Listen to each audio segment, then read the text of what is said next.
Okay, we're back. We're back. I had to switch to my own stuff. Apparently, apparently, Mr. Z just doesn't know what he's doing, and I've done this before on my girls, my ladies, equipment. Shout out to Namer for calling me out because that's exactly what happened. Namer, you are right. Mr. Z was using his ladies' equipment, and he clearly doesn't know what he's doing with Apple products or doesn't remember. So whenever I obviously y'all know I usually use StreamYard on my phone, but whenever I use my lady's equipment, and I usually use her laptop to stream different videos that I want to share. But apparently, Mr. Z don't know what he's doing, right? And that's just on me. That's me and my foolishness. So I'm still here. I am still here. We will right. We will continue. And let me bring me up real quick so that I could share this link. Hopefully BGS is back in here, right? And I'll wait until I see BGS and Dr. Singer pop up. Y'all go ahead and tell everybody, for those of you that are already in here,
how do we sound now? Can you guys hear me now?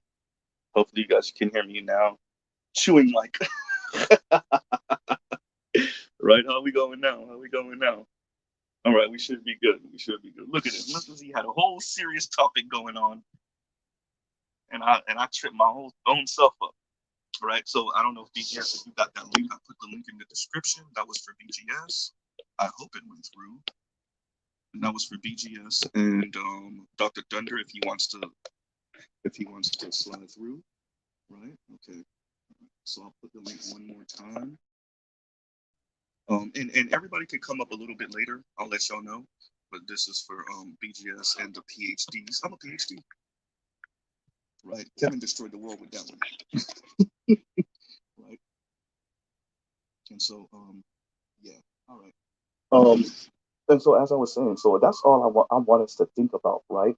And like I'm careful on whose toes I step on when it comes to this, right?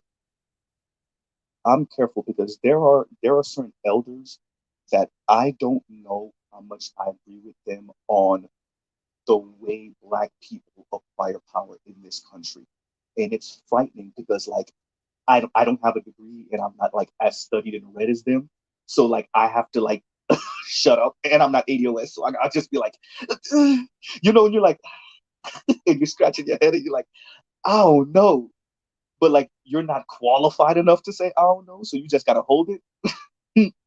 Right. Oh, and by the way, when Better You pops up, Better you don't have to pay again for another super chat. Just let me know what you put on what was your comment earlier because I know you put a super chat up earlier. Just put that comment again, and then I'll just read it. I'll just read it as a super chat. Right. And BGS, you can go ahead and speak whenever you want. Thank you for coming up. Right. And I'm sorry for my mess up. BGS could be my dad. He don't be having none of these technical difficulties. My dad don't even have. My dad had a Facebook forever. I don't have a Facebook. I'm just saying. Go ahead, BGS, and thank you for coming up. Okay, I can't hear him. Can you guys hear him? Okay, maybe he's not speaking yet. Um, Just let me know when you get a chance, BGS. Okay, so Trail, is that the trick, Daddy? Uh-huh. Okay, shut up, right? Yeah, apparently that is me right now. Oh man. Oh, BGS had to drop down. What is Mr. Z life getting into right now? Right? Thank you, Indigo, for the super chat. And Indigo Flow says, struggle stream boost. Apparently, right? Apparently. Right. And BGS definitely come back up when you get a chance. Um and so yeah, okay, let's see. Hopefully we'll be able to. Can you hear me? Yes, I can. Okay. All Yeah. right, give me one second. Go ahead.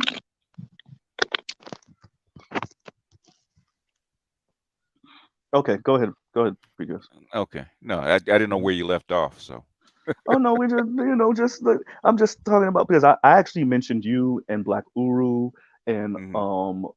Art New Style and a bunch of brothers that either were born before this neoliberalism took hold, or were born Hmm. right as it took hold, or just a little bit behind in the world y'all were able to see, and then the Hmm. world that me being born in '86, what I was saw, right? And yeah, Yeah, basically, because I think I sent you the video about neoliberalism, right? yep, About yep, its yep. creation, right? Mm-hmm. And one thing that I had never connected to, because I've heard Michael Parenti speak a whole bunch of times, right? He talks about he Mm-hmm. always harkens back to Chile and uh, and Pinochet Yeah. in the revolution down there, the Mm-hmm. coup down there, Yeah. the military coup. But I never tied it to neoliberalism, though. Yeah. No, And then Pinochet was a neoliberal through and through. Yeah, yeah, definitely. yeah, he was, but the thing I never tied the two together. Yeah, yeah, yeah. And it I never. and it. Go ahead. Go ahead. I'm sorry. No, go ahead. Go ahead. No, no, Yes, go ahead. you're the No, guest. no, no, go No, ahead. so what I so when you look at the rise of that, and then this is where you get even the A Team, the movie The A Team that came out of, well, it's obviously it's based off the show from back in what in the '70s. Right. But the A Team when they made when they put out the movie, this was what 10 years, 15 years ago. Even they Yeah. kind of mocked like the CIA and different alphabet boys claiming they're for democracy and overthrowing democratically elected leaders Hmm. to put in these kind of dictators or heavy-handed people that Right. believe in the neoliberal order, and then the US corporations can deal directly with that person who has a sham of a congress, right? Hmm. So like Right. that neoliberalism in that's like Banana Republics 2.0, right? Right. That neoliberalism is backed up by U.S. military or alphabet Hmm. boys or some type of Right. mercenary groups that's from the U.S., right? Yep. So yeah, definitely. And who was it that was assassinated for Pinochet? Was it Arbonz? No, was it No, no, that was uh Allende. Allende. I don't know why I said Salvador Arbonz, Allende. but yeah, Yeah. Allende. Well, Yeah. And like once again, wasn't Allende democratically elected? yes, he was. Yeah. Exactly. Hmm. Exactly. That's my point, right? And um Yeah. and Oliver the Gray says, let me read this real quick. Oliver the Gray says, fix a flat. Oh yeah, bro. The Mr. Z is over here struggling the serious stream, and I'm over here BSing. And and so okay, perfect. So you see how you were speaking about how it it took you a little while to connect that neoliberalism to Chile Yeah. and their revolution. Yeah. So I would argue that's me connecting neoliberalism to the current family structure, right? And how much economics plays into this. Because I mean, you've heard it your entire life, no romance without finance. I've heard it my Hmm. entire life, no Right. romance without finance. I just think we took this way too far. Like this is ridiculous, redonkulous now. Like you know Yeah. that You I don't. privatize everything. Everything is a medium of exchange. Yeah. And what does that mean in the second Gilded Age? You see what I'm saying? What Uh-huh. does that mean then? Basically, it's a really it's a remake of a remake. So yeah. You see what I'm saying? Hmm. So that go ahead, BJS. You're the No, guest. Go. basically, they've been trying to patch up this neoliberalistic um, network or this um, this this philosophy, man, for Hmm. the whole 30 years. Like I was just reading an article, like you know the inception was Pinochet, and Hmm. then after that, then uh, with the collapse of the of the dollar, of basically the Bretton Woods dollar, they had to replace it with something, and that Yeah. was Yeah. through Yeah. Carter Yeah. and then to Bush, which is with this Hmm. neoliberal philosophy. So and so the first thing they did was, basically first thing they did was put uh, the whole country under austerity measures, with raising interest rates and Hmm. cutting funds and cutting programs. Okay, the neoliberalism basically cutting the welfare programs, cutting the food stamp programs, basically shipping jobs out of the country. Okay, it's going to affect everybody, but Hmm. especially black people that just got here. Yeah, To right. this level. And that's what the guy, that's what Dr. Lester was saying. Like we just and even on paper, not even fully in action, but on paper, Paper, we yeah, just got considered fully Americans for real, yeah, for real. And yeah, then neoliberalism hits as yeah, we really, gain control yeah, over our own destinies. yeah, And then yeah, once again, that's on paper. That's not even really in action yet. yeah, And you can tie that to so many of the ills of the black community. That's why I advocate for, yeah, and that's why I always gravitated to you, BJS, is that's why I advocate for us to see this in a macro way, not yeah. just us in our individual gripes with whoever, whatever It, it, girl or woman overlooked you back in the day, and definitely for the sisters, whatever dude or man overlooked you or played you or drove your car and brought it back on E. But looking at these things through a macro lens, because then that also would explain how you are in the position you are in now, yeah, right? yeah, And yeah. I think people are E- Even myopic and even can't down help. to the cocaine and Mhm. the crack era, right? That was basically they're fighting over You see? control of the whole planet, with the Soviet Union, Hmm. and Yeah. they needed money. And how do you get money? Okay, Hmm. And overlook Congress. Congress said no. Reagan said, "Watch this," yeah, yeah.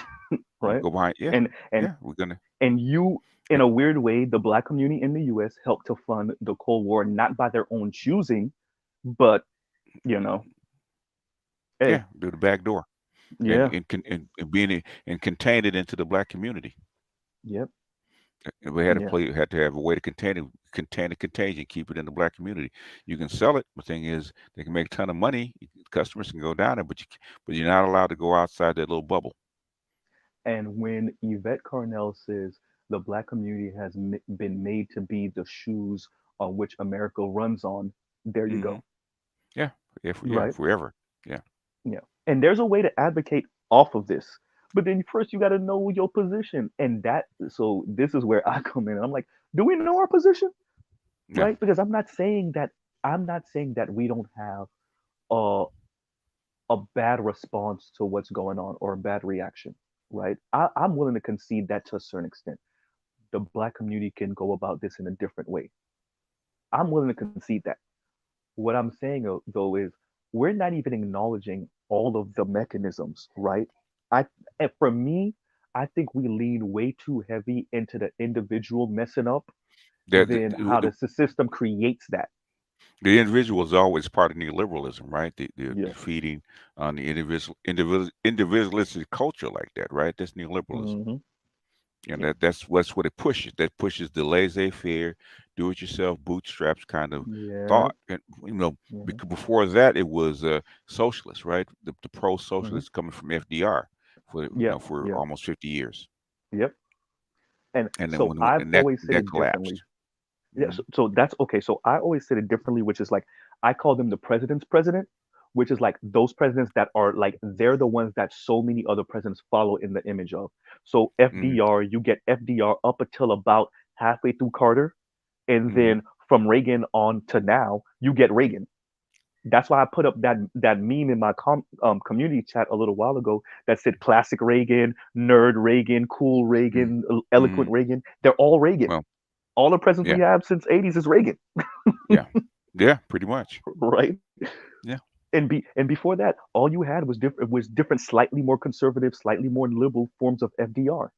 yeah, And then you Yep. could argue before that you had his cousin who Theodore Roosevelt. You could Mm-hmm. argue it was Theodore Roosevelt before that, right? Yeah.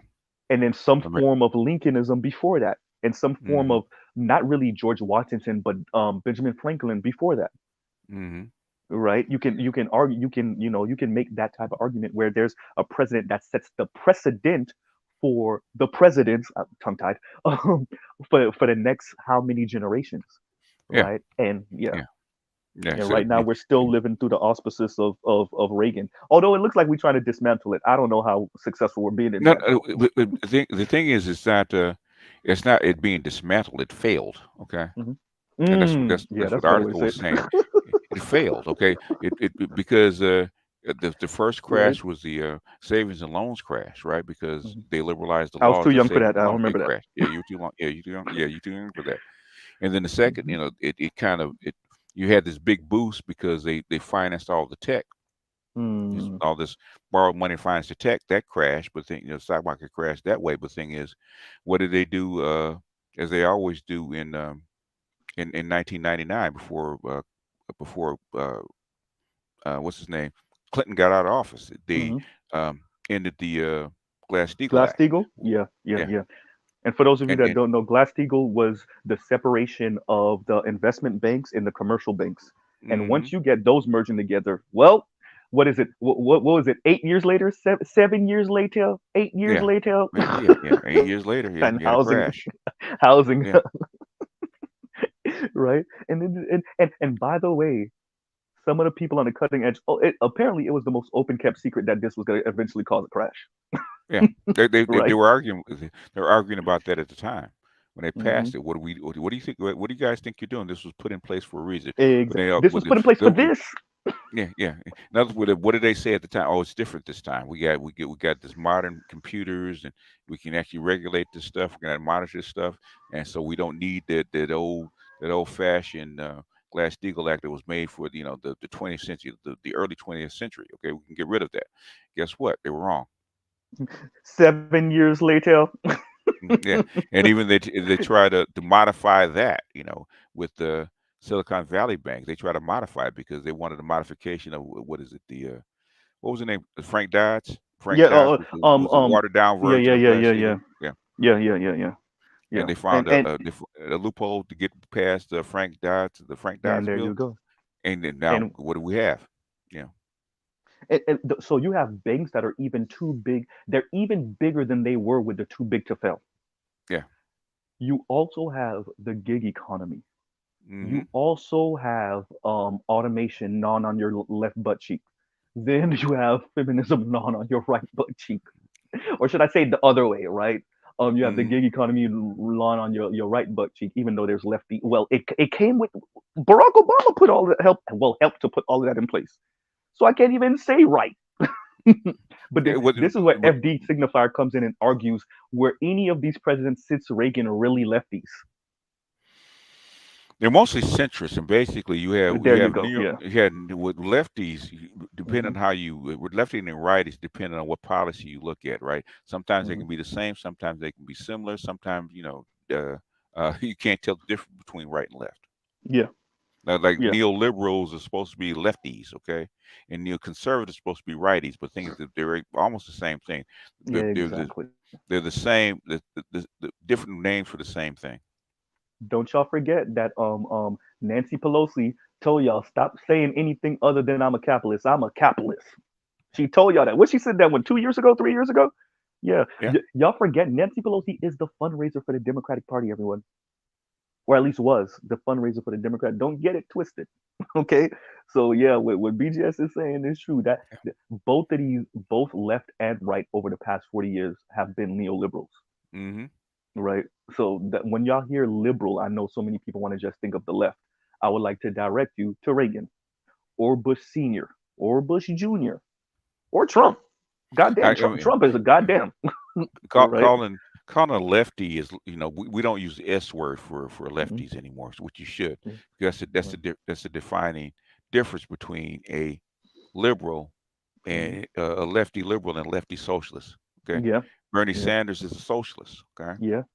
Yep. And most of the things that we uh, sort of called left actually proposes are socialist ideals. Okay, Yes. but then with lefty, but a liberal, okay, a liberal means um, following the social contract, especially when it comes to economics. A liberal is Hmm. laissez-faire. Let them do right. Yeah. So what they Yep. do, Yep. what did the neoliberals actually do? Right, they rebooted the laissez-faire. Let them do. So they let the capitalists in the United States run wild all over the world. Yep. So Okay. So okay. they took back all the restrictions. Why do you think the mergers and acquisitions debacle in the mid '80s, right? Remember Wall Street? I think it was what The '80s, the early movie, yeah, the movie '90s Wall Street, yeah, yeah, yeah, yeah, movie. yeah, yeah, yeah. Wall Street, right? Mm-hmm. Those are laissez-faire Mm-hmm. capitalists doing their work. Those are those are neoliberals going at it. Give me a second, BGS. Go ahead. Mitch X, thank you very much for the Cash App.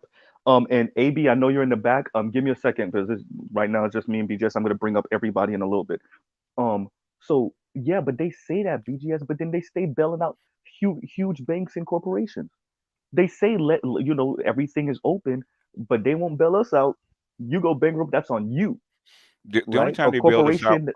Go ahead, the go only ahead. time they bailed us out was COVID. They had to. Yeah, yeah, They yeah. had to build out the whole system. Cost them a whole lot of money. Hmm. That's what they said they didn't have it. But guess what? They found it then, didn't they? Yeah. And hey, by the way, to all my ADOS cousins, y'all saw that, right? I'm just saying. Oh yeah, yeah. Oh yeah. And why I know what why I don't even go into that. I know why they don't want to give you reparations. And it has nothing to do with money in your pocket, okay? Right. Because if Like, I had my druthers, boy, they give us reparations, we gonna make havoc all over this world, man. and of course, I say it all the time. Like, yes, you're gonna have your weirdo nephew go spend all his money on rims and a new Jag and some Jordans. Yeah, that could exist. But you gotta know, especially with the way we've been talking for the past 40, 50 years, you Mm. gotta know most black people, black men in particular. Oh, you gotta know businesses, joint ventures, all over the place. The small There's banks, all over the place. You gotta know it. if black people would took pass a delayed gratification, if they got Hmm. practice delayed gratification for 5 years, you'd be in the Hmm. driver's seat Yeah, for 200 if you did it yeah, right. But like I and said, that and I used to actually tell people to plan, but the thing is, I'm not gonna do it here. right. If you heard it before, then you heard it. If you haven't heard it, you're not gonna hear it right now. But yeah, there's a way to do it. And in fact, what's it? Robert F. Smith said the same thing. He got in trouble. Yeah, He got in yeah, trouble. Okay. and and and that would, because I posed this question before, and I don't Hmm. know if you were listening, because is Hmm. is black? Do you think black wealth is excess white wealth in America? Is Like white black people got so much excess? money that okay, put it this way, white people got so much money that Jay-Z get to be wealthy.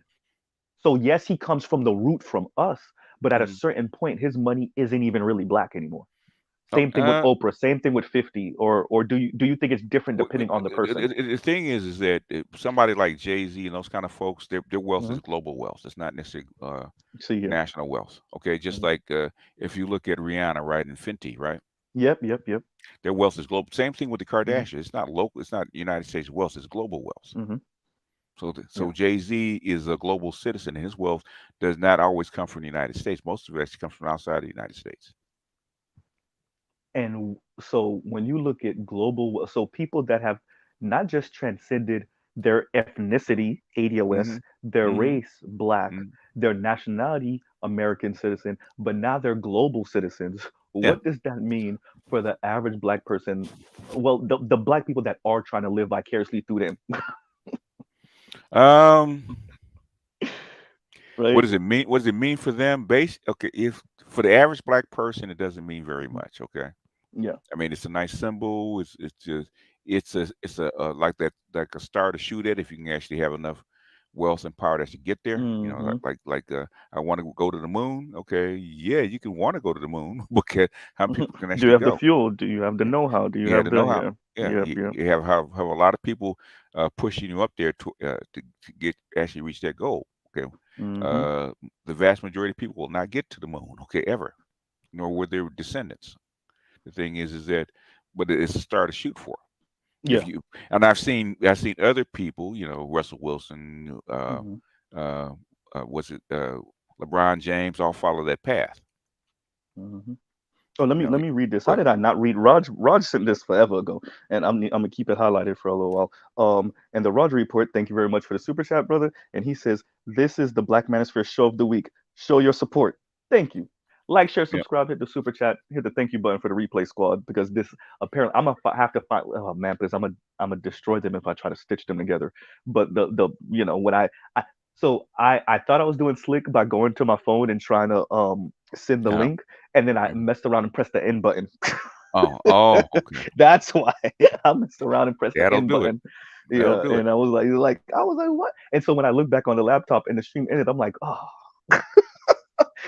you could just face palm Hmm. yourself, like, Hmm. right? So yeah, Two, that two, that was my two answer. minutes. 2 minutes later. No, right? So yeah, and then so that to me is I put that among the other things that's causing the schism in the black community, right, between black men and black women. It's just another straw. It's not the thing, it's a thing, The right? biggest thing, and And this that's is how I see it. something, Mhm. this is the biggest thing, and this is something that lately the academics have been they found and pointed out, and this is something that's been hidden for a very long time. So that's why it took academics as you point this stuff out, right? The biggest the biggest schism between black men and black women started in 1961 when they started giving black women the same rights as white women and money to back it up. Second biggest schism is doing what? Putting sex in civil rights bill and taking Mhm. black wealth that's supposed to go to black men and giving it to white women. So what Jay Z has and what other black people have as far as wealth is excess white wealth coming from white women that's supposed to go to black men in the first place. Ooh. Wait a minute. Wait. So you took what I was saying and remixed it and made it even more succinct. This is actually access white wealth. White woman It's wealth, it's, sorry. it's Not white wealth, white woman it's wealth. white woman wealth. Yeah, it's white woman wealth. Shout out to Yeah, Oprah. Oh. yeah, Oprah. Yeah, you can see it. Oprah. Yeah, Hmm. all these little billionaires that are on down the line because they have access to capital. But guess who Kanye had to go through? Ooh, yeah, Uh, uh, a tan white woman. Anyway, uh, yeah, yeah, yeah. She's a white woman. Okay, no yeah, matter what you call we call them spicy whites over here. Um, her, God, with a little no, but that's really seasoning, a good with point. with a little With a seasoning, huh? little bit, a little paprika, a little a little. Uh, yeah, a little paprika on top of your potato salad. Okay. Right. She didn't put the grapes in the salad, Yeah. but No gravy, that no mashed that's potatoes and gravy, actually but a you got really good point. potato salad and paprika. Go ahead. Yeah. Ooh, that's a BG. That's a really excess white feet. And so when 50, because he backed down, he was interviewing when he was interviewed by and I get it, I understand. So he said Oprah switched it up, she made it big. It's almost it's like he was honest thing, but you know when a hood brother says something, you like you almost there. You just just smidge. It's like you kind of get it, but I don't even realize how deep what you're saying is. I'm listening to 50 say this, but like Oprah switched it up when she wanted to get to that next level, and she started Hmm. to kind of angle her down, especially after that the white dude killed the gay white dude. Oh, okay. He'll be back. He just dropped off. But yeah, just to elaborate on the point, right? Okay, if you look at the chart about white wealth, right? Basically, white wealth was the average black white wealth was just a little bit above, maybe 10% above what uh, black people had, right? Okay, after the 64 Civil Rights Bill, right, white wealth almost more than doubled, okay, whereas black wealth pretty much stayed the same. So it's not a rocket science that the wealth they were supposed to pour it into black people under civil rights and affirmative action went to white women. That's like a white wealth is doubled and almost tripled to what black wealth is. So Uh, I don't know why the economists haven't seen it, because when I first looked at the chart, it made sense. But that's the schism, right?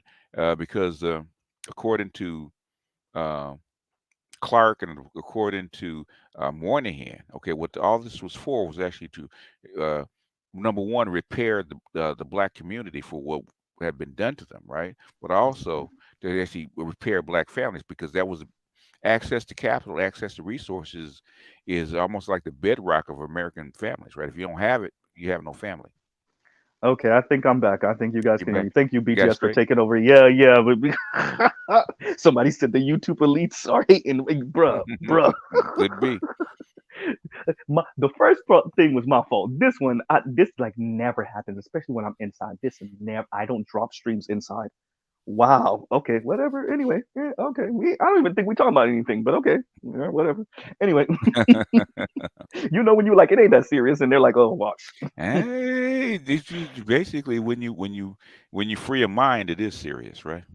Good point. Right. Mm. So let me still make my statement, and let Go me ahead. see them kick me off again. Which is so when 50 was, and I was saying when when you listening to a Hood Brother and they're like they're almost there, and you're like, I don't keep going. You kind of got it. You might want to refine it a little bit, smooth Hmm. out some of those rough edges, but you kind of Hmm. got it. And I Hmm. think that's where 50 was going when he was telling Oprah, it seems like you switch it up for the white women, but it's not. It's That's where the money was. And she kind of said it to him on that interview. She kind of said it like, I wanted to expand my brand, Yeah. right? And Yeah. and so what you're saying, and that makes so much sense when we think about, like, you bringing up Kanye with Kim Kardashian, like me bringing up Oprah, Yeah. and then also, very interestingly, now, and it's frightening when we say, when I'm about to say, but now some of the brothers that are so pro-black sometimes ending up with non-black women, it being more of a political move than a social move. Yeah. Yeah, yeah, Political and economic. yeah. Yeah. And sometimes when I hear Byron Allen speak, I get that, Yeah. Oh, right? oh Yeah, yes. yeah. Oh yes. I don't know how much of that is love. I'm not saying it's not. I'm just saying, right? So, hey, and that's yeah. And so that goes to something I said the other day. I was kind of going in on the sisters, and I was like, some of the sisters really believe this. Does it really count if a white man didn't tell you were beautiful, Hmm. right? So Hmm. we can tie all of this down to who has the money and how we're willing to move to get to it, Yeah. right? Yeah. Yeah. Yeah, Yeah. The black women are learning pretty fast about how to do that. yeah. Yeah. Yeah. If it Some works, of the things, yeah. yeah, that's yes. If it They works, learn some of the lessons, but not all of them. and yeah. So like and I put that at the feet of a lot of things, but once again, the neoliberal order, because you you rip the humanity from people. You force them into the market with mega corporation and banks and each other at varying levels, and just say, get it how you live, Yeah. and get it. Yeah. That, yeah. And we're here now, right? Gigi BG, like, because you know this history, and damn, I should have asked Green Gorilla to be here, but that's all me. That's all my bad.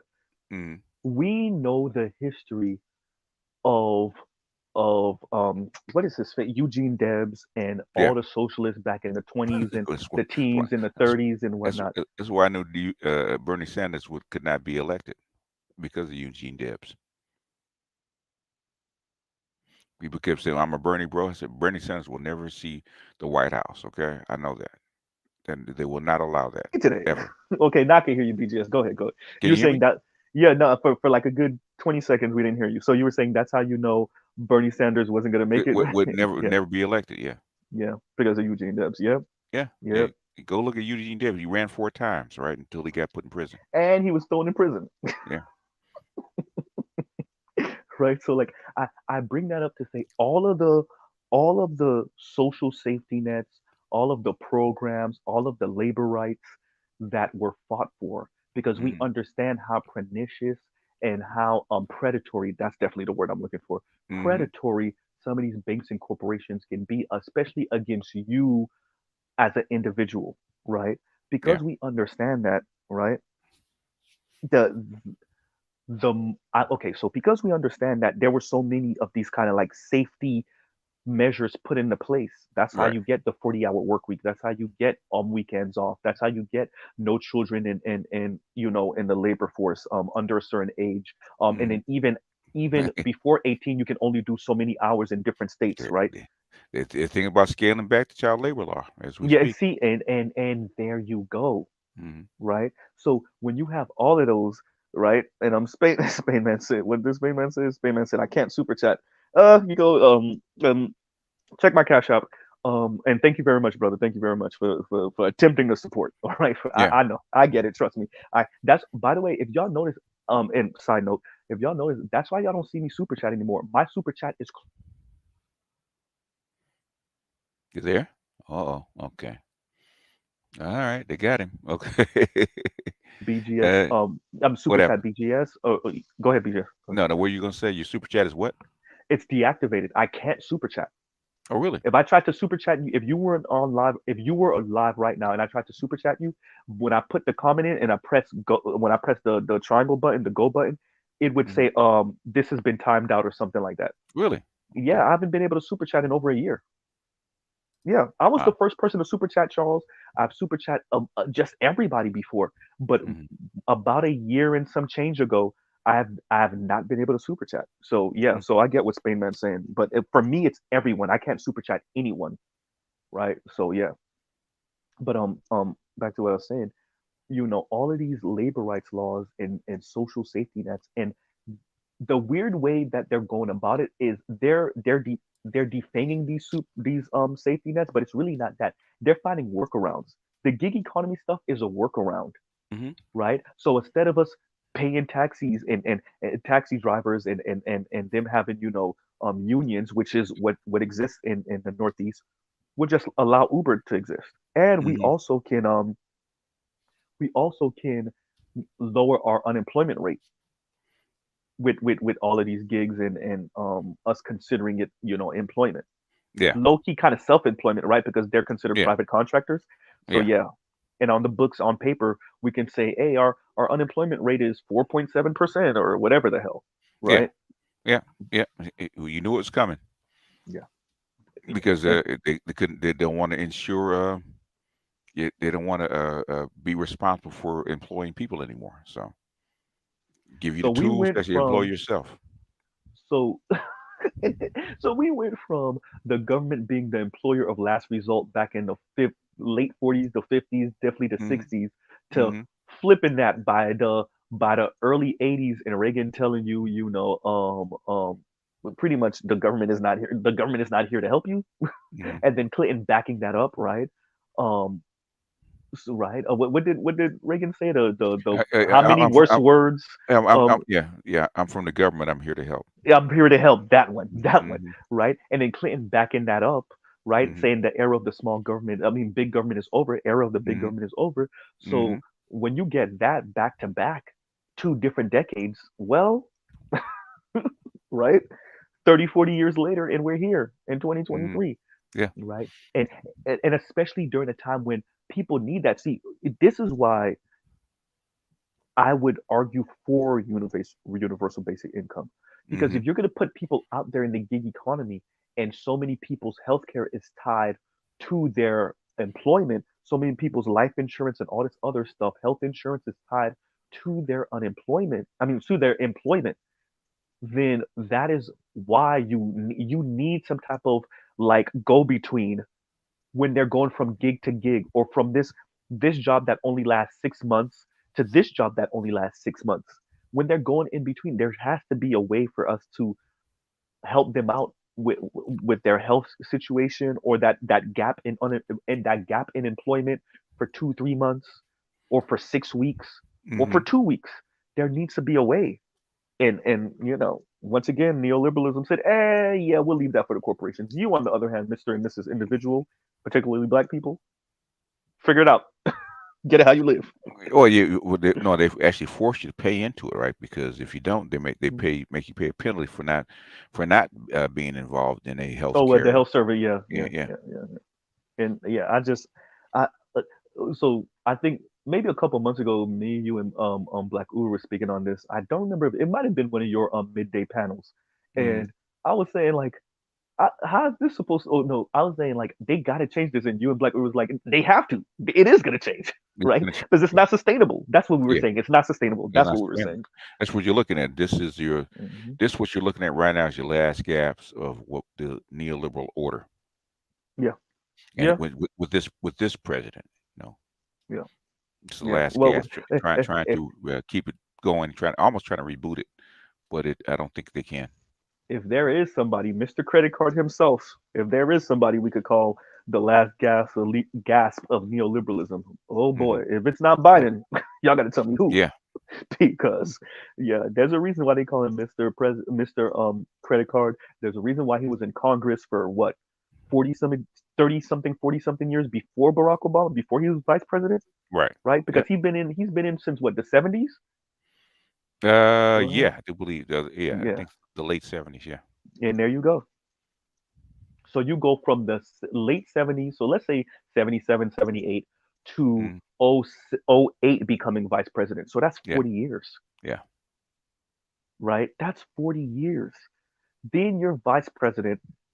Then you take, you kind of go out of the spotlight for a little bit because your son dies. Then you come back and you're president. So that's, mm,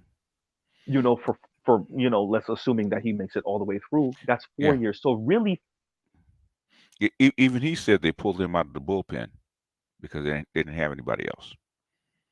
So he said he wasn't going to run. He said that during his. He said so that more than during 50 his. years. Yeah, Yeah. yeah. He said he wasn't going to run Yeah. originally. He Yeah. got Yeah. pulled out Hey, of the bullpen. yeah. He said he wasn't going to run until Bernie Sanders started doing numbers. That's true. He wasn't going to run until, shout out to Black Uru. Black Uru told y'all, us young folks was like, yeah, Bernie all the way. And the Democrats was like, say what? Mm, Right? So yeah, he wasn't gonna run. Maybe he wasn't gonna run for real, that's what but he then said. Bernie That's what he started said. doing numbers, and then yeah, we Mm. can't have that. And shout out to Jim Clyburn and Barack Obama behind the scenes. By the way, we know now Barack Obama behind the scenes, and they were like, yeah, no, He was Barack was a compromise yeah, between the G7 and the G20. hmm Okay, after the debacle, first, well, not the first, but the second and most spectacular neoliberal crash of the banking system. Right, yeah, he was actually the compromise. and there you go. Hmm. Yeah, I always find it interesting that we had Lula, Chavez, and Barack as presidents at the same Hmm. time. You there? Okay. No, I think it's the mic. Okay, he's got connection for you. Okay, of there you are. of oh You wow, just I you went out dropped for a out. You second. dropped out. You like 15 seconds. Okay, so man, what is going on? I don't know. Okay, so let me hurry up and get this while I can. I find it spectacular that we had Barack, Chavez, and Lula as presidents in the Americas at the same time, and Mm, one of them dies of cancer, one of them serves jail time, and the other one sells in the sunset with the greatest history ever. I'm exaggerating, mm. but you know what I'm saying, Hmm. right? I'm just saying, Kwinky dink. I'm just Mm, saying. yeah. Well, they wanted to show a different face, but Chavez and Lula represents the rise of the global South, and Yeah, which is in opposition. Because I was just looking this up, is in opposition to the neoliberal order. yeah, So yeah, that's what's yeah, going on yeah. right now. So that's how come. Uh, Shout out to the bricks. yeah, that's how come Venezuela was basically uh, gutted for the most part, and then. Lula is part of the BRICS. They try to replace him with a neoliberal, but that didn't last for very long. Which social media and the internet, they tried to force Guaido to be Hmm. the leader of Venezuela Yeah. Okay. He's gotten. Okay. He'll probably pop back up in about 2 seconds. Three, broad two, daylight. one. There he goes. Okay. There you go. God That 10 seconds. damn! Ten Damn seconds. it! Okay. So I was saying, let me hurry up and get that out. I was saying that this is pretty much like a drive-by in broad daylight in your downtown area. They tried to force Guaido in front of us uh, in Venezuela, right? They tried to force Guaido. We watched them try to force Guaido in front of all of us in broad daylight. during the Yeah. era of social media and the internet, BGS. Yeah. Oh my God, this is not 1970s, son, or even Yeah. the 80s. Yeah. Yeah. There's only one reason it couldn't happen is was there's two reasons, right? One, the Russians, and two, white folks can't fight in a To continue s- Hugo Chavez kind of uh, legacy, and the people backed him in Venezuela. The yeah. majority of people backed him in Venezuela, Yeah. and the elite Venezuelans, who, by the way, I know a couple, and we got in serious arguments about this, even though I'm not Venezuelan, right? Hmm. Um, they they were like, yeah, no, screw the poor people, and like I'm telling y'all Hmm. right now, you think we sound classist as hell? Let some Hmm. of these Latinos talk about classism in their country. You'd be like, God damn, you talk about these niggas like they roaches. Yeah. And so the elite Venezuelans and the U.S. government said, yeah, that's cute that y'all voted Maduro in and y'all back him, you poor Venezuelans, but we got Hmm. other plans. Hmm. God They damn. tried. They Yeah, tried. you know. And if it wasn't for Russia and the Ukraine war, maybe they wouldn't have tried to find a deal Yeah. to do with Venezuela, but they had to, right? They Yeah. had to. Yeah. Yeah. Well, they they basically tried the same thing. To they with the sanctions tried the same thing on Russia that they did with Venezuela. Yeah, But yeah. but And times you have know, changed. hey, you can't keep on pulling out the same gun. Yeah. Well. Hey. we got Well. we got to learn to use bulletproof vests and headgear, right?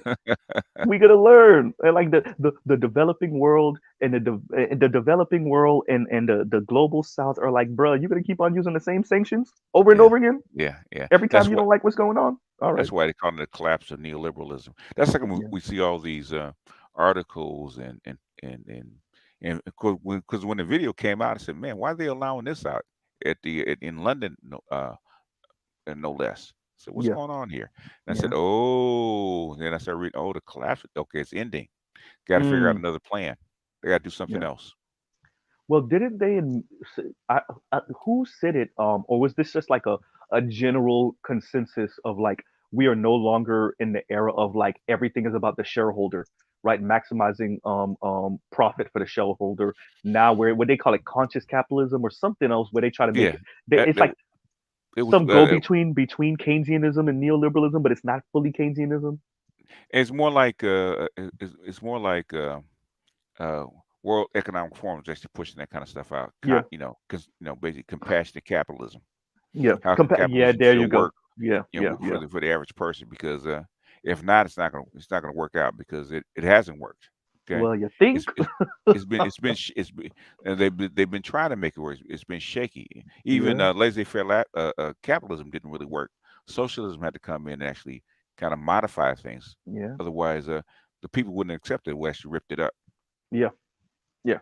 And uh, look, when you live in a society, and not everybody's supposed to be rich, we get that, Hmm.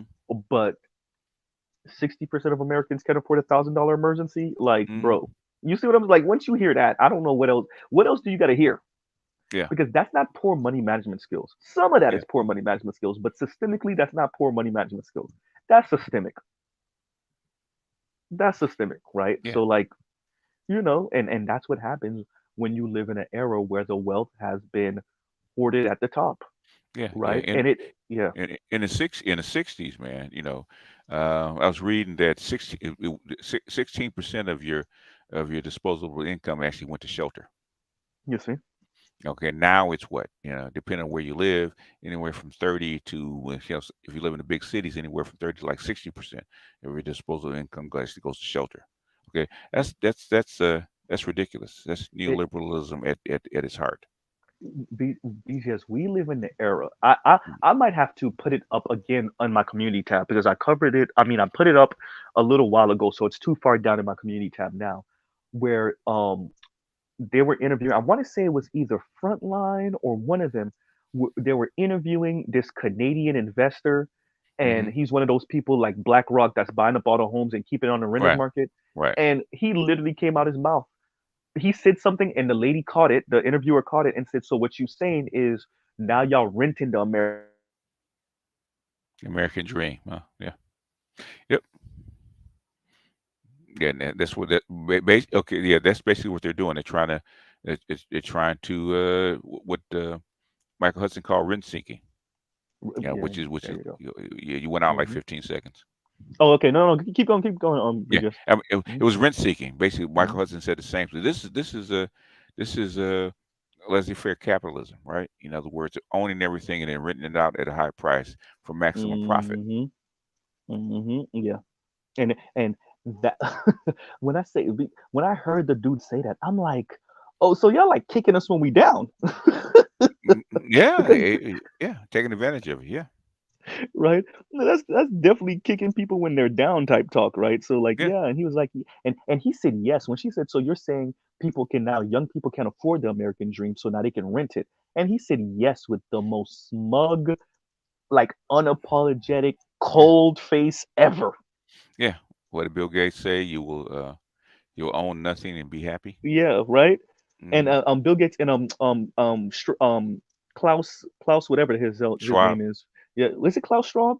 Yeah. Yeah, from the World Economic Forum. Yeah, yeah, Hmm. yeah, yeah. And hey, it's you would think, even if you're like a sociopath or psychopath, name will correct me when he'll hear this, but they at least pretend to care, right? Isn't that the thing for them? Like, yeah, we don't care, we're cold, but we pretend to care. I don't know how what type of person even doesn't even know well enough to A, pretend to a, be a little remorseful.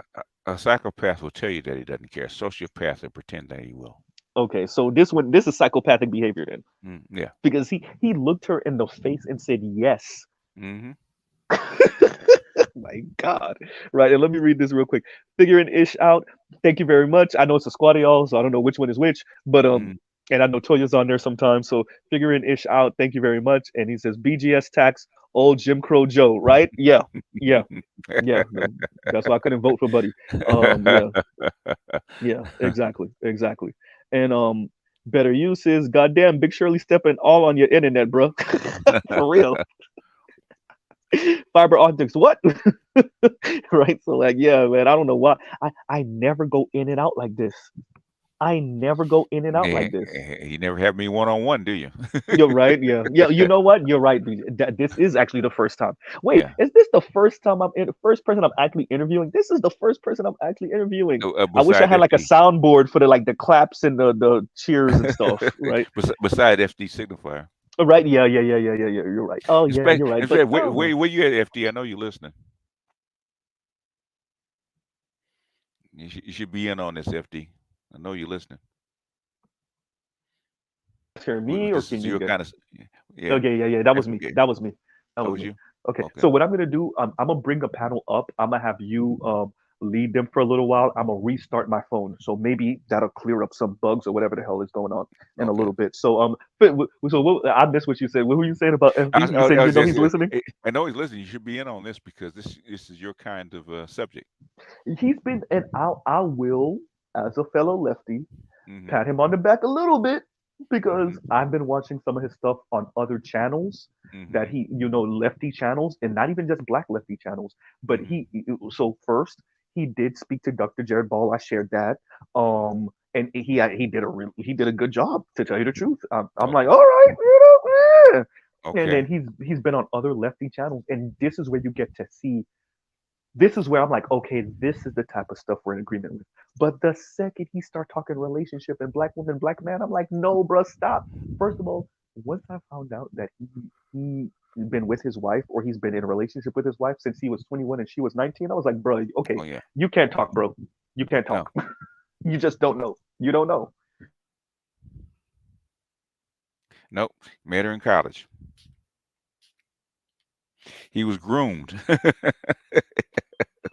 That's what my stream was about earlier this afternoon. Is he covered the Ebony K. Williams thing with a couple of other brothers, and I'm like, oh no, y'all copping pleas for her.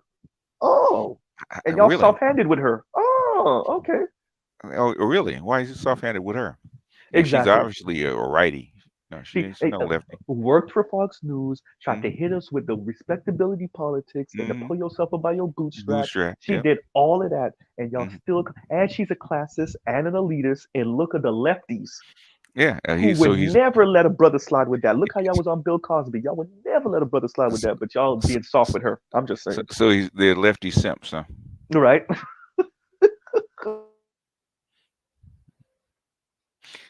still on. It's on his second channel. It's not on his main channel. It's not on FD Signifier's main channel. It's on B sides FD Hmm. Signifier or something like that. So Hmm. yeah, it's about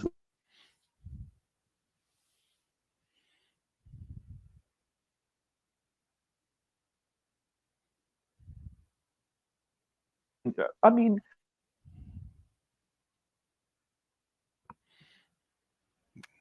Oh, they go stepping all over you today, bro. if that's what it is, then yeah, yeah. So yeah, he said it. So if that's what it is, then just let us know that you will always be soft-handed with the women and let them get away with murder. Just let us know. I mean, we Yeah. already know, but just let us know, Yeah, yeah. right? Go over on. We need to talk with Obie Allen. Yeah, right. I mean, like that's Go. essentially what it is for the left, right? Uh, We hit the women with the there. We get it. We understand. I know we get it. You evil black men type talk. I get it. I get it. Right. Also, let me read this. Thank you for the super chat. Will AR and he says sharecropper capitalism. yeah. Essentially, Essentially, yeah, yeah. Semi feudalism, yeah, yeah. That's sharecropper capitalism, yeah. That's original capitalism, really. and there's some brothers and sisters buried in the South turning over in their grave to see this type of thing in a pseudo way come back. Hmm. Right? Yeah, there's definitely that. So let me share the link, and then I will have y'all come up, and then I will restart my phone. And BGS, if you don't mind taking over for until my Okay. phone, reboots and everything is let me let me make sure. Okay, give me a second. Well, let's see. Because Mr. Z is like the oldest 36-year-old y'all know when it comes to technology. I might as well have the Yeah, the push button when it phone. comes to some of this stuff. Yeah, it's bad.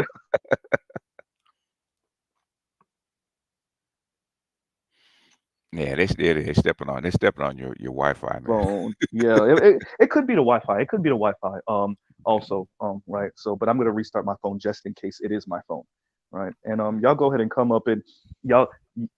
The only thing that I want everybody to do is, as y'all come up, give your take on what I presented earlier. How you think neoliberalism affects the black community, positive or negative. I don't need people to necessarily agree with me just because. And that's the only requirement. And like I said earlier this afternoon, if y'all want to bring in the FD signifier and Ebony K Williams conversation, or some of the stuff that I mentioned earlier this week with Jesse Wu, or was that last week? I can't remember. But yeah, if y'all want to talk about some of that stuff too, definitely. We're kind of open spitfire type conversation Hmm. from Yeah, with people like Ebony K and Jesse Wu, basically, what you're looking for is probably not going to be in the black community. So you need to go marry. You need to date out. Okay. there we Yeah. go. Okay. All right, Okay. everybody. All right, so I'm a drop for a little bit, and y'all go ahead. Yeah. All right. All Yeah. right. They would need to date out, but basically what they did was actually drain money out of the black community, especially out of the pockets of black men. And you can see the Agreed. drop. It replaced black men with white women, and then Rip the holes that's out their pockets from underneath. oh yeah, yeah. Well, That's, but he never got that's one way to well. describe it. Well, the thing is, there ain't no holes in your pocket. But what they did is they cut off the tap. Okay, so there is no That's it. money to go into the pockets. Fair enough. Yeah. They well, they've spent the last 50 years trying to destroy the black community. It's Uh, yeah. Well, yeah. In a sense, they did or used it, to progress. You yeah. used it as a To, tool. they definitely experimented on us. Yeah, They experimented on us first, and now yeah, now that it's gotten to the white people, the white boys are not having it. yeah. Well, I knew that probably would happen, but you can actually tell by the people what they were printing, and then who was actually printing it. I said, okay, they're not really doing this for us. There's a reason they're doing this. But things Yeah. we might as well take Mm. advantage of it while they're doing it. Yeah. As far as neoliberalism, you said it before I did. I see it's on its way out. Yeah, it's on its last legs. if Biden's the best they got, it's on the. I was like, oh gosh, Uh, really? yeah. I mean, Well, that's you why saw they're. what I said in the chat. Well, but wait, BTS, they got Kamala Harris and Pete Buttigieg. That's somebody. No, Yeah, that's not going to I work. know, I know. Better you. How are things at the Bedside Baptist this evening? How's the service? Hey, the services are great. We are partaking of communion. We are having libations with hen dog. Don't But, forget the collection plates. Oh yes. Yeah. But if I y'all don't missed mind, it I'll with go ahead Z. and give my take. Oh, go ahead, I'm bro. sorry. Go ahead, give your take. The thing is with neoliberalism, I feel like there's a lot of things that on its face look very contradictory. But once you kind of understand that the goal is dollars over everything, even the statement I'm about to make, the United States government views its most important asset not as its people, not as its infrastructure, not as anything.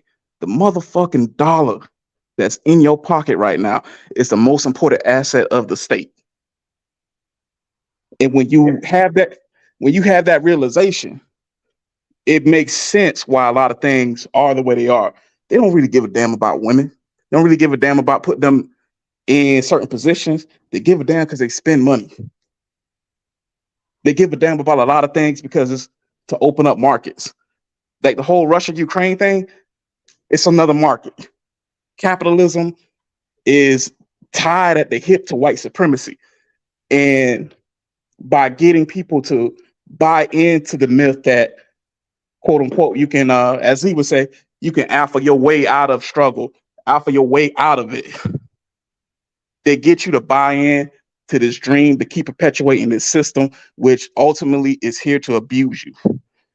There is no way out of capitalism, and the way that it affects us in relationship is, simply put, as media gets more pervasive and puts forward certain images, the women more so, a little bit to a lesser extent, the men. If I show a lavish lifestyle to a guy, most guys be like, "Yo, that's nice," but we come back to reality once we go back to our four walls. Most women, that becomes a new standard. Most women, when they interact with certain things, it sends that bar up and up and up.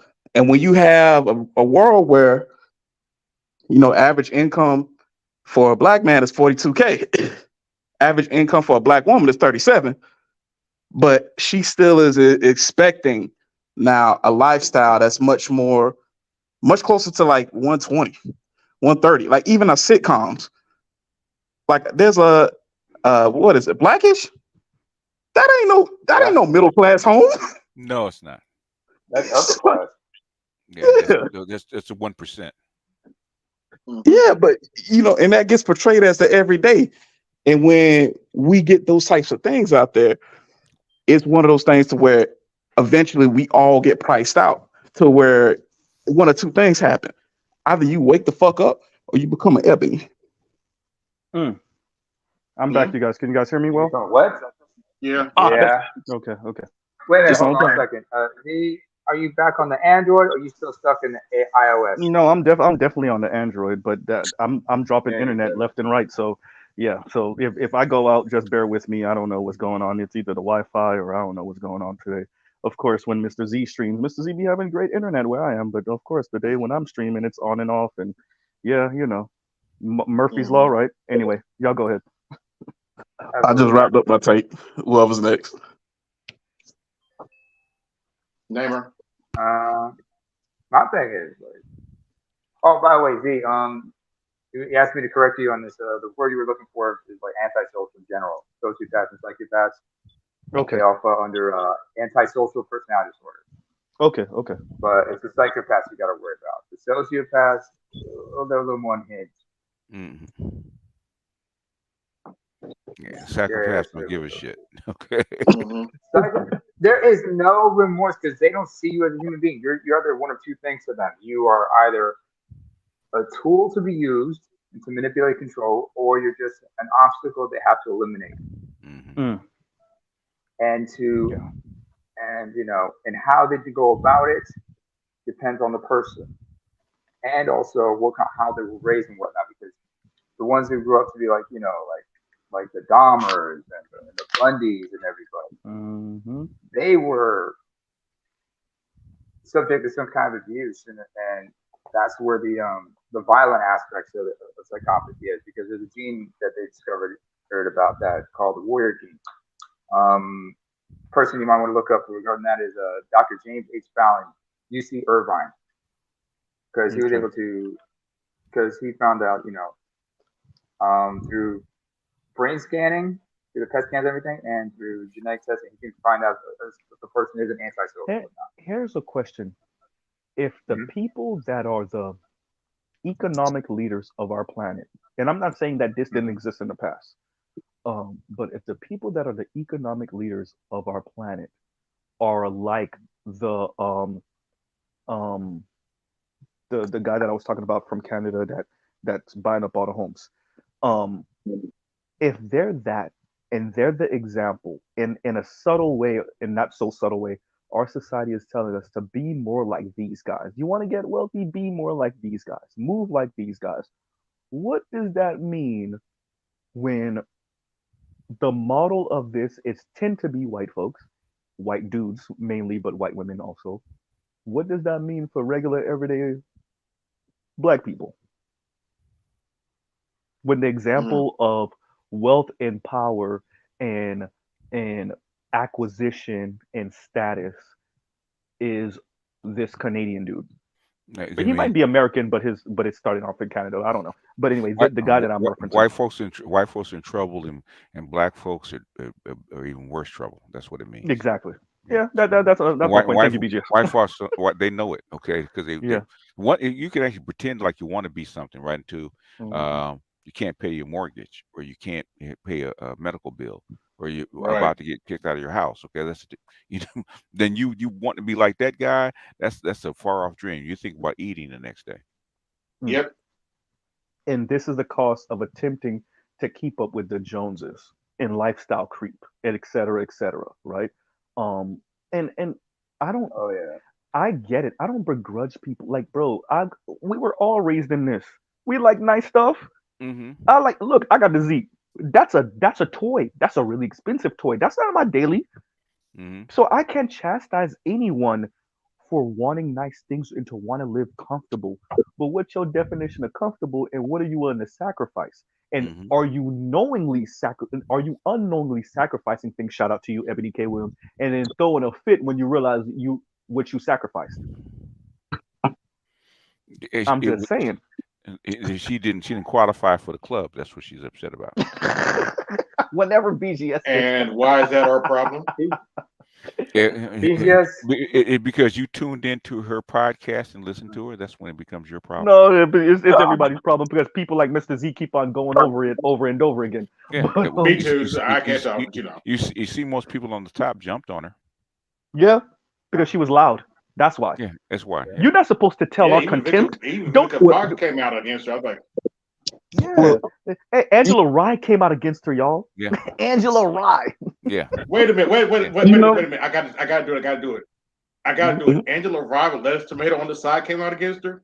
Yeah, because who actually who watches her every day? Is it the elite? You I don't know. No. You're pooping on the people that actually watch you every day. I thought it was really interesting.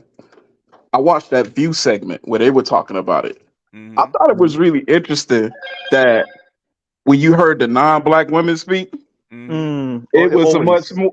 Yeah, it was much more like, yeah, I made it. I don't need him to need this money, but. Yeah.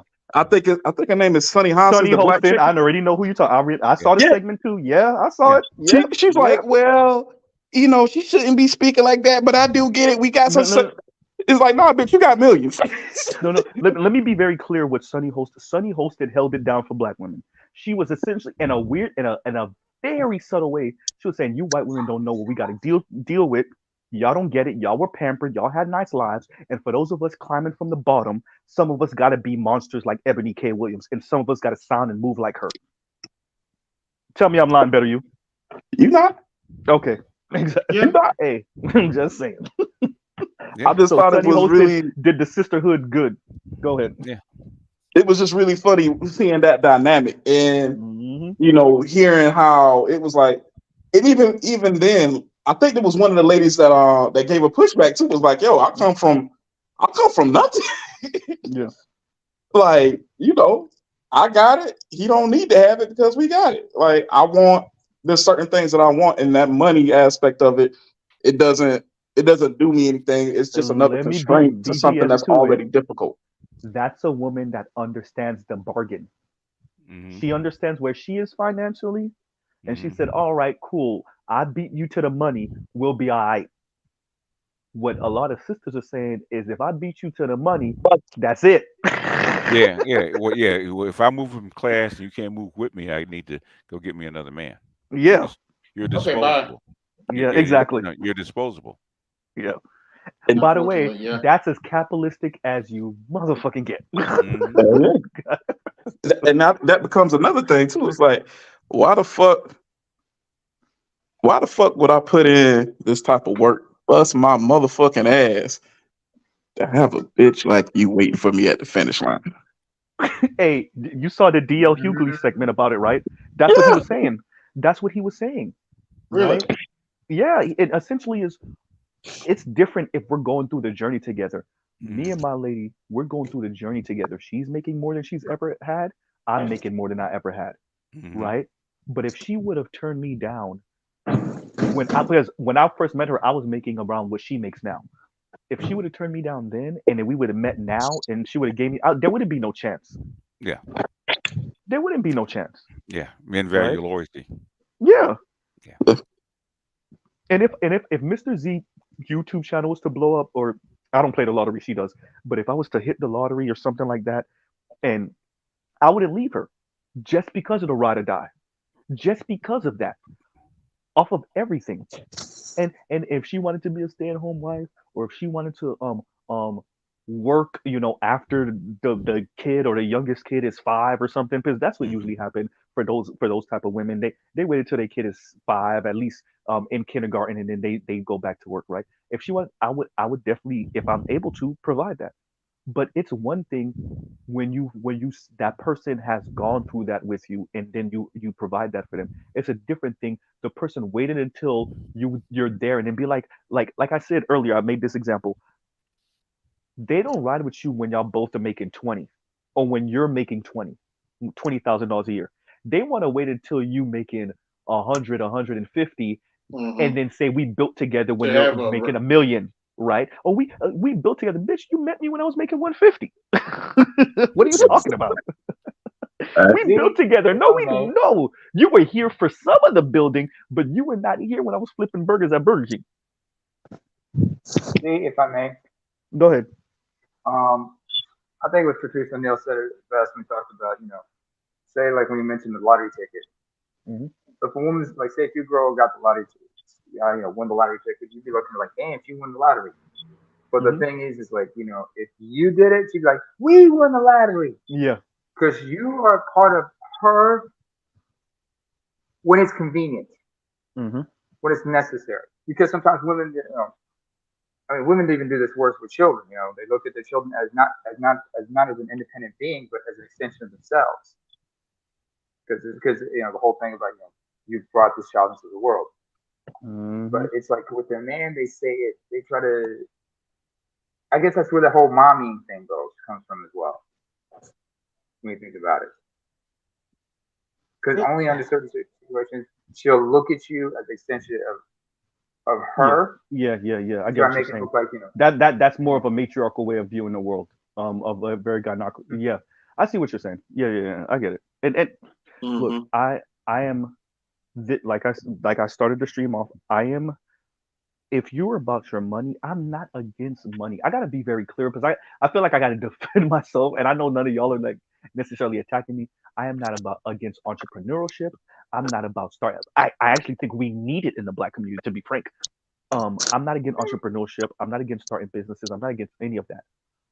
But when that becomes the pro, like the the overall ideology, what's the prevalent, that's the word I'm looking for, prevalent ideology, when that becomes the go-to on everything, when that becomes the rhetoric that we use for everything, as one of the videos I played, um and like I said, I'm gonna probably have to do a part two to this next, my next Black Manosphere show of the week. But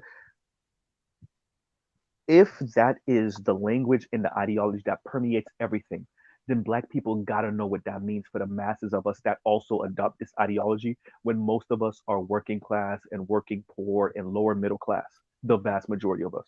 And Right. even for those of us like Better You who might be in a better financial position, it still affects you because you're dealing with the women that still think like that, coming from those environments, right? Coming from the bottom, or even in that are even on your same level financially, but this is the way she views the world, right? Mhm. And then what does that mean for Black people? Like Better, and I'm not gonna say too much, but Better you have spoken about how you went to bat for other Black people. That puts your job on the line. So yes, you could get another job, excuse me, earning as much as you do, you could get another job. But for that window that you don't have that, what does that mean for you as a Black person that defends other Black people in your workspace, but yet your lady at home has a neoliberal mindset about labor and income and money and wealth, right? And you're a brother that defends Black people in the workspace.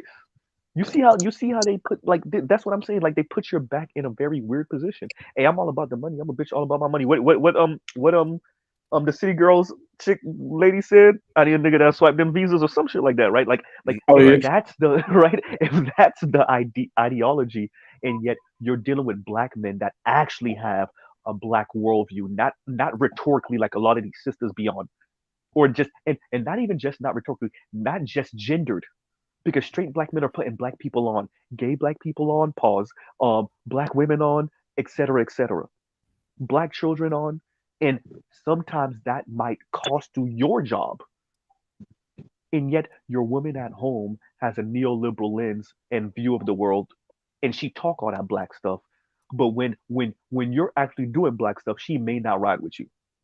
When the consequences come from you doing all that Mhm. Black stuff, I'm just Yeah. saying. You Go got ahead, go heifers ahead, on. baby. We got heifers now talking about after 90 days you should be paying my $3,800 a month rent. Oh, what? I was like, huh? Wait. What the Rick Rewind. James slapping AB, you Charlie gotta Murphy explain with that. that? Wait, pause, everybody. Y'all heard BGS laughing in the background, right? Wait a minute. Cocaine is a hell of a drug. Bro, wait, pause. Thank you, Yeah. AB, BTS. I'm gonna need you to say that slow and speak to us like we're five. You said Okay. 38 after 3 months, us paying $3,800 $800 rent a price? month for her rent. Oh no, bro. And her other bills No. too. So we talked about probably around What? 4,000 or more a month. No, he's More talking Oh, than about that's for something. definitely no, over no, no, 4,000. Oh, it's well, definitely over 4,000. it's more Yeah. like for a house for something that big, it's probably more like 6,000 a month. Yeah. So in other Yeah. words, we're looking at it. If it's yeah. So we're looking at over $60,000 a year in bills, maybe $50,000, 40 some odd $1,000 a year in bills for what? I Now, don't know. if I'm an NBA player and I'm a multi millionaire and I'm trying to get my Donald Sterling on, Hmm. and I got you in Yeah. Raries and I got you hemmed up in a nice area, yeah, possibly. If you my side chick and I'm paying you to shut the hell up and play your position, yeah. Ebony K. Williams. Nah. Shout out. I knew you was gonna say it. Ooh, damn, BGS. I knew you was gonna Man, say it. BGS, you ain't shit. Hey, if y'all don't know, BGS is the one That's true person though. definitely. Wait. Let's make sure we get this out the way because I want BGS to explain this. BGS is the only person that I'm really hearing saying he don't believe none of it. She ain't have no ring. He Nope. don't believe there was no Mhm. engagement. What is Yeah. she talking about? Ain't none of that. She was the side chick. What did your girl say, man, about that? Did you ask your girl about that? Ooh, oh my actual lady. Yeah. Uh, okay, so No, your first of side all, hustle. Who you she think? hysterical. She don't rock with none of that. And I haven't told her your view yet. So she's Oh, at the okay. gym right now. She should be Okay. coming back in a little bit. When she get in, I'ma ask her. if we're still streaming, when she get it, I'm gonna ask her right when she open the door. Yeah, because So every yeah. woman I ask is just said if they're engaged, if they're bougie and they're engaged to a multimillionaire, they're gonna show their ring Yeah, there's off. no way they're keeping Yeah. that down low. That's just not going to happen. Yeah. Yeah. You're right So about I that, just want to BGS. make sure that we give BGS his there's not- space. Go Go ahead, Abby. Go ahead. I'm cutting you off. Go ahead. Oh, No, I was BGS just is gonna right. put, There's not a 92 that I know. Mhm. There's not a 92 that I know that would keep that quiet that she's engaged to, a high value man. That's just not going to happen. what I think what BGS says makes a lot of sense, and I've been kind of thinking it myself. I ain't got the evidence, so I ain't about to go out there on a limb like that. But No, BGS is screwed. I'll say it. what I really feel like it is, though, you know how like after you get that nut, you start saying shit. Yeah. And she asks you them questions, and you just give her, Yeah. She put that thing on him real good one time, like he was real relaxed. Yeah. Hey, Yeah. did you marry me? Yeah. Yeah, we engaged. Hey, What we gonna do? right? Hey. Yeah. Look, at the end of the day, homegirl said what she said. Then she got Mr. Cartwright. We. At the end of the day, I remember I told you, I said it earlier today. I'm giving her another 2 years. They broke up somewhere in 2021. Fine. Let's say, all right, BGS don't know what he's talking about. Old man don't know what he's talking about. All right, cool. All right, you did have the ring. You were engaged. Cool. By 2025, that would have been 4 to 5 years since y'all broke up. Where is the next wedding ring or the next at least serious boyfriend about to propose to you? I'm giving her another 2 years. At least another 2 years. And let's let Leon go in because my fellow lefty brother. What's going on, Leon? All right, Leon, you just messed up the whole intro. I done made everybody be quiet for you. Dun, dun, all right, y'all go ahead. Right? Where's Brian Snow when we need him? Go back on mute. I was just saying, give me a minute. Oh, you sound low as hell. Okay, you said give me a second. Okay. Yeah. All right. Mr. C, can I ask you a question? Go ahead, AB. Oh, my other fellow lefty brother. Go ahead. How I'm disrespecting AB. Go ahead, AB. Not really. I'm not really a lefty, but I have to ask this question. Go ahead. As a lefty, because I voted for Trump. Look. Oh yeah, you did say that. I forgot you did say that. You did say that. But I have to ask this question. And coming from a left perspective, how do they plan to shame anybody into voting for Joe Biden this time? I just don't see it. Okay, let's go through a few things. The infrastructure. Go ahead, Leon. You go ahead. I'll go after you. Go ahead. Well, when you have a lot of organizations, let me put BGS on the spot. I want BGS to go after I do because this is going to be good. Go ahead, Leon. When you have a lot of organizations that get a lot of funding, you have to check who they're giving it to and who they present and who they represent. So they're going to throw dollars out just like when they threw dollars out to get black people to go out and vote to all our organizations that are colored people. So when you think about it, it's, hey, we're going to be more left or be more open to these ideas and funding these groups and doing all this. You know what I'm saying? So whoever gives the voice to the people for the moment, the mic, they're going to eat it alive because those people get funded. It doesn't matter if a Republican wins office or Democrats win office. It don't matter. It's who gets the bag. And the people closer to the top get the bag as the money sprinkles down because they're closer to the top in the first place. Yep. They're closer to where the money's sprinkling down in the first place. Yeah, I get what Leon is saying. My answer, Leon, were you done? Yes, sir. Because I kind of cut him off. Okay. All right. My answer first. It's going to be difficult because that infrastructure bill went from what, 6 trillion to 1.7 trillion? Yeah. Number one. Yeah, and don't get it twisted. I can see if he actually did stuff. That's my point. That's where I'm going. If he actually did stuff, yeah, I can see him, mustering up stuff to beat Trump. But he hasn't done very much. And wait a minute, AB. Let me put my girl on the spot real quick. So BGS had a question for you. BGS, you want to ask the question now? Sure. BGS. Sure. Wait. Let me put on. Let me put. All right, go ahead, BGS. Now, if a bougie woman who's in New York was marrying a guy that makes like $20 million a year, right? Okay, she's engaged. Would she allow him not to get her a ring? Would a bougie woman allow a $20 million a year white man not to get her a ring? But those type of women isn't the goal. Did you hear that, BGS? Say what? What? Say that again, because my lady was speaking. Go. I'm not gonna say it like that. Go ahead. Say exactly what you just said. Say if it's that. who I think y'all are talking about, wouldn't that be the goal? You heard that, right? Yeah. Wouldn't that be the goal? BGS point proven. Yeah. Now, would you? Now, could he go 4 years of being engaged to her without getting her a ring?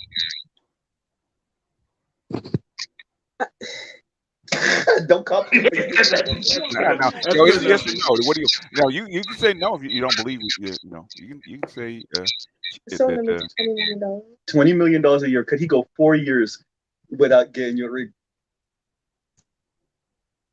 Depending on the woman, they would either eat that. Ah, listen. No. That wasn't honest answer.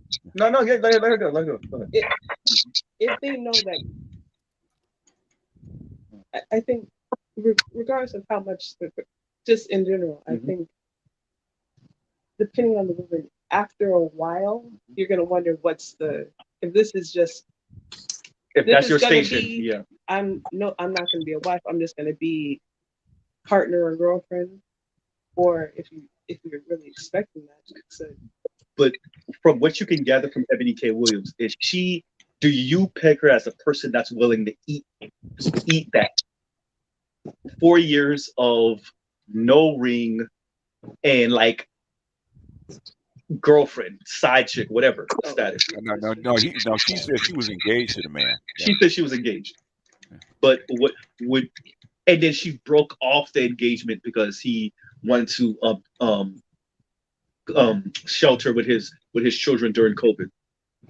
Do you believe that she broke it off because of that, or which would speak to what BGS is saying is that he don't think she was engaged to him in the first place?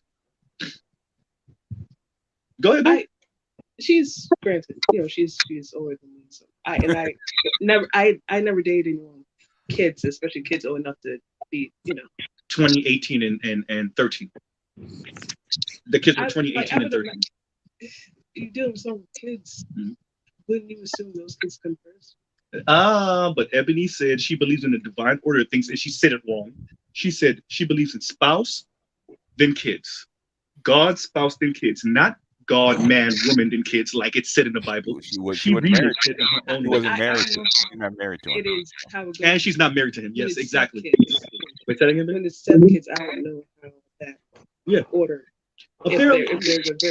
I think it was borderline Stacey Dash and her ex-husband type situation. That's why I think she didn't want to go over there with him. I think it was that situation. Oh, you don't know Stacey Dash? Stacey Dash got hemmed up by her daughter-in-law. Literally get hemmed up. Her and her daughter-in-law threw stepdaughter, yeah. Oh yeah, I'm sorry, not daughter-in-law, stepdaughter. Yeah. Yeah, she's nuts. Oh, I didn't know that. Yeah, that's why. Because remember, she was living in Florida. Weird. Yeah. I know it was weird. All of that. Yeah. But I didn't know that. Yeah, but I woman brag about Beyonce with no. I mean, I'm leaning towards BGS. You heard that? There you go, BGS. I'm just curious. Where else are you going? You were with someone regardless of. I know old boy was right, but someone that's making $20 million a year, damn near 40. Where are you going? So this is what I agree. I agree with you and BGS, but I disagree at the same time. I think she's such an egotistical maniac that she thought she could do that twice. I think that Ebony, she thought she could break. Like, let's say everything she said was 100% true. Let's say she was engaged with him, and she was engaged with him. He went to COVID. He wanted to spend time during COVID with his kids, and she had an issue with that. Let's say all of that is true. Let's say everything she's saying is true. Okay. I think Ebony is such an egotistical maniac. She would break up with him thinking that she could find another one on his level or higher. That's what I'm saying. So I'm not saying that BGS and you are wrong. I'm saying if what she's saying was right. Okay. I think she's such an egotistical maniac that she thought she could do that twice. So she's yes. Say that again, babe. So she's in what? other Say that words, again? in other words, Thank you. in other words, you luck out and catch the last bus, right? The guy's making $20 million a year. You know, he's a Warburg Pincus, right? One of the biggest hedge funds on the planet. Okay. Yes. And you think at the age of damn near 40, you actually gonna get a guy that's just like him or above? Yes. Really? Okay. BJ, I'm telling like me because I'm not gonna challenge how much you because obviously what you know on this, BJ. I'm telling you, I think she's such an egotistical maniac that she thought she could get on. She thought she could jump off the train and then get back on a better train. Cocaine is a hell of a drug, ain't it? You don't even necessarily see that like the younger, like the. Normally, if they happen to get, I got one name for you. Homegirl, that's with City Girl, that's with Diddy. She's holding on for dear life. This nigga stay trying her in public. Exactly, and she's holding on. She said, nigga, I don't care what you say, we go out. Take that. I guess she's telling her, take that, right? Yeah, well, she's young, so. Shit, City Girls down bad. They getting golden showers and everything over there. He had another child on your ass, and she still said, "I don't know. We still gonna turn up at Gabrielle Union did the same thing. Exactly. Her and Dwayne Wade pay 50-50, and you see all of these women are in their feelings about it because what did Gabrielle Union say? Essentially, where am I gonna go? Yeah. Because he took her at her. What was she? Was she over the hill, BGS, or was she right about to be 35? No. 35 something. Yeah, she's over 40. Yeah. So in other words, Gabrielle Union caught Dwayne Wade, and she said, "Yeah, I'm holding on for dear life." Yeah.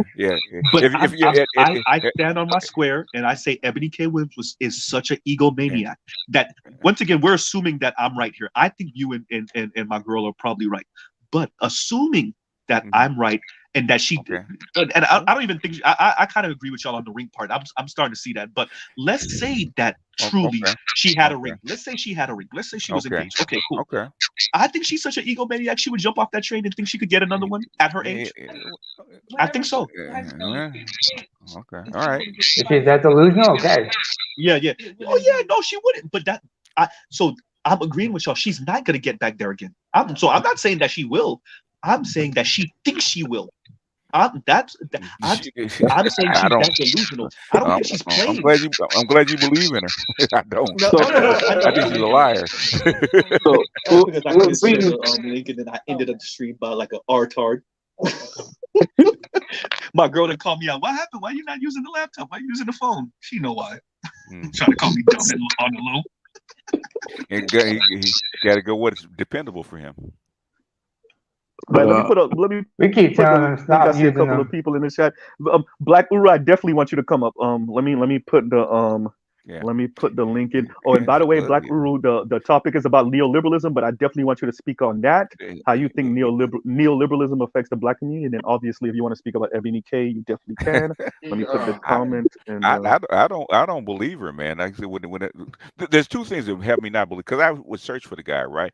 There's one picture of him and her together. One picture. Man, as many relationships I've had, there's no way a woman's going to be engaged with you and have one picture of you.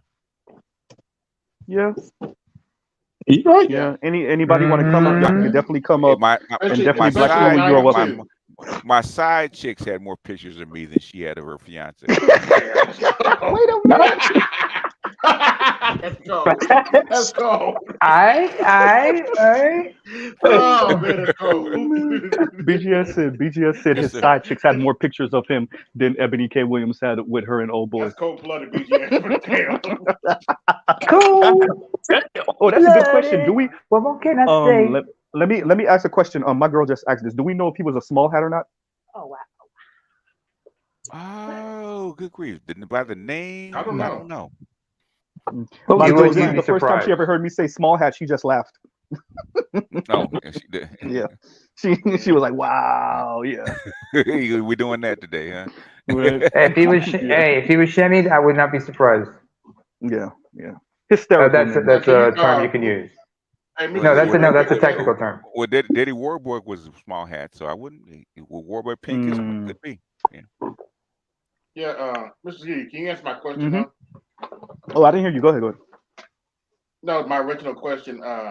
How do they think? The Biden question. People, yeah. Okay. Okay. We'll get back to the Ebony K. Williams. That's the hot topic. But we'll okay. So the Biden thing, I think what they're going to do is turn Trump into they're gonna try to turn Trump into even a worse boogeyman in your imagination. That's the only way. They have to make him seem like an even worse monster. Yeah. Right? Yeah. No, I'm agreeing with you. I'm not saying you're wrong. But what I'm saying, that's the only way to truly get people to vote for Biden, because, bro, this is the most uninspiring Democratic candidate of a generation. Maybe outside of Mondale versus what's his face? Was that Reagan, right? Yeah. So maybe outside of Mondale versus Reagan. But yeah, this is so yawn. This is literally, when you look at Biden, it's a yawn fest. So not just Biden, his ads, man. His ads are horrible. But because really? There's nothing to there. What is there to campaign about? I got Trump out of there. I mean, and it wasn't even used as circumstance. So you can't even really. I mean, he would, and his campaign would say, "I got Trump out of there," but it really was circumstance. And it was white men punishing Trump for his horrible COVID response. It wasn't even on the rest of us. He lost most of his votes with white men, not even white women or black. As a matter of fact, his numbers went up on everybody else except for white men. White men are why he lost the vote. So if you wanted to be honest, you couldn't even say the real. But if you wanted to, kind of fudge the numbers, you can argue, I got Biden out of there. Cool. And what else? First of all, exactly. My question is this. Here's my question. A lot could happen in the next, 18 months and whatnot, right? Agreed. How do we know these guys will even live to see the election? Anything could happen. Understand that one of them is damn near is in his 80s. The other one's pushing 80. That we're dealing with a couple of geriatrics here, and one I call them geriatrics all the time. Yeah, and one clearly has dementia. But both of them are MPDs, and the other one looks like they have Tourette's. Go ahead. Yeah, in fact, was it? But then again, after what happened, and I hear you chuckling in the background. Better you go ahead. And when you think about it, it's like, first of all, Trump's already had one legal problem, one legal battle he's lost. He's got another one, a couple more to deal with. So a lot could happen within prior to that. So anything happened before 2024, and who knows, shit could happen. Somebody might kick the bucket before 2024, or during 2024. So I'm just saying. Go ahead, better you go ahead. I have but let me make this funny. Let me make this funny real quick, better. Hey, in other words, what Neymar is saying is both of them are a sneeze away from being in a casket. They're a sneeze away. they're a wrong cough away. Right? Or they're a when you pause, when you swallow and it feel like it goes down a wrong pipe or something, they're one of those away. Or a bad fall away in some cases. No, I don't even want to say all of that, because that and rest in peace to some of our elders that's how they pass. That is a real thing that happens to a few elders, that they trip and they fall and they're in their home by themselves and they transition because no one's there or they can't reach your phone. That's the whole reason for Life Alert. So what you're saying is actually possible, but not even for them, not really for them because of their team and their wealth, but that would be possible for another type of elder. But the whole sneeze away and cough away at their age, low key, I'm being funny, but I'm not. Right? Z, I can give you an example of one. Wait. Before you go, Neymar, before you go, let's let Better You go, because you about to be so Better You might liven up the mood a little bit before we get into to our mortality as human beings. Go ahead. So go ahead, Better You. 2 points. In regards to what I think their strategy is going to be, I think that they're really truly going to try to run the same playbook again, and they're going to try to blame everything on Trump. They're going to try to hide the president.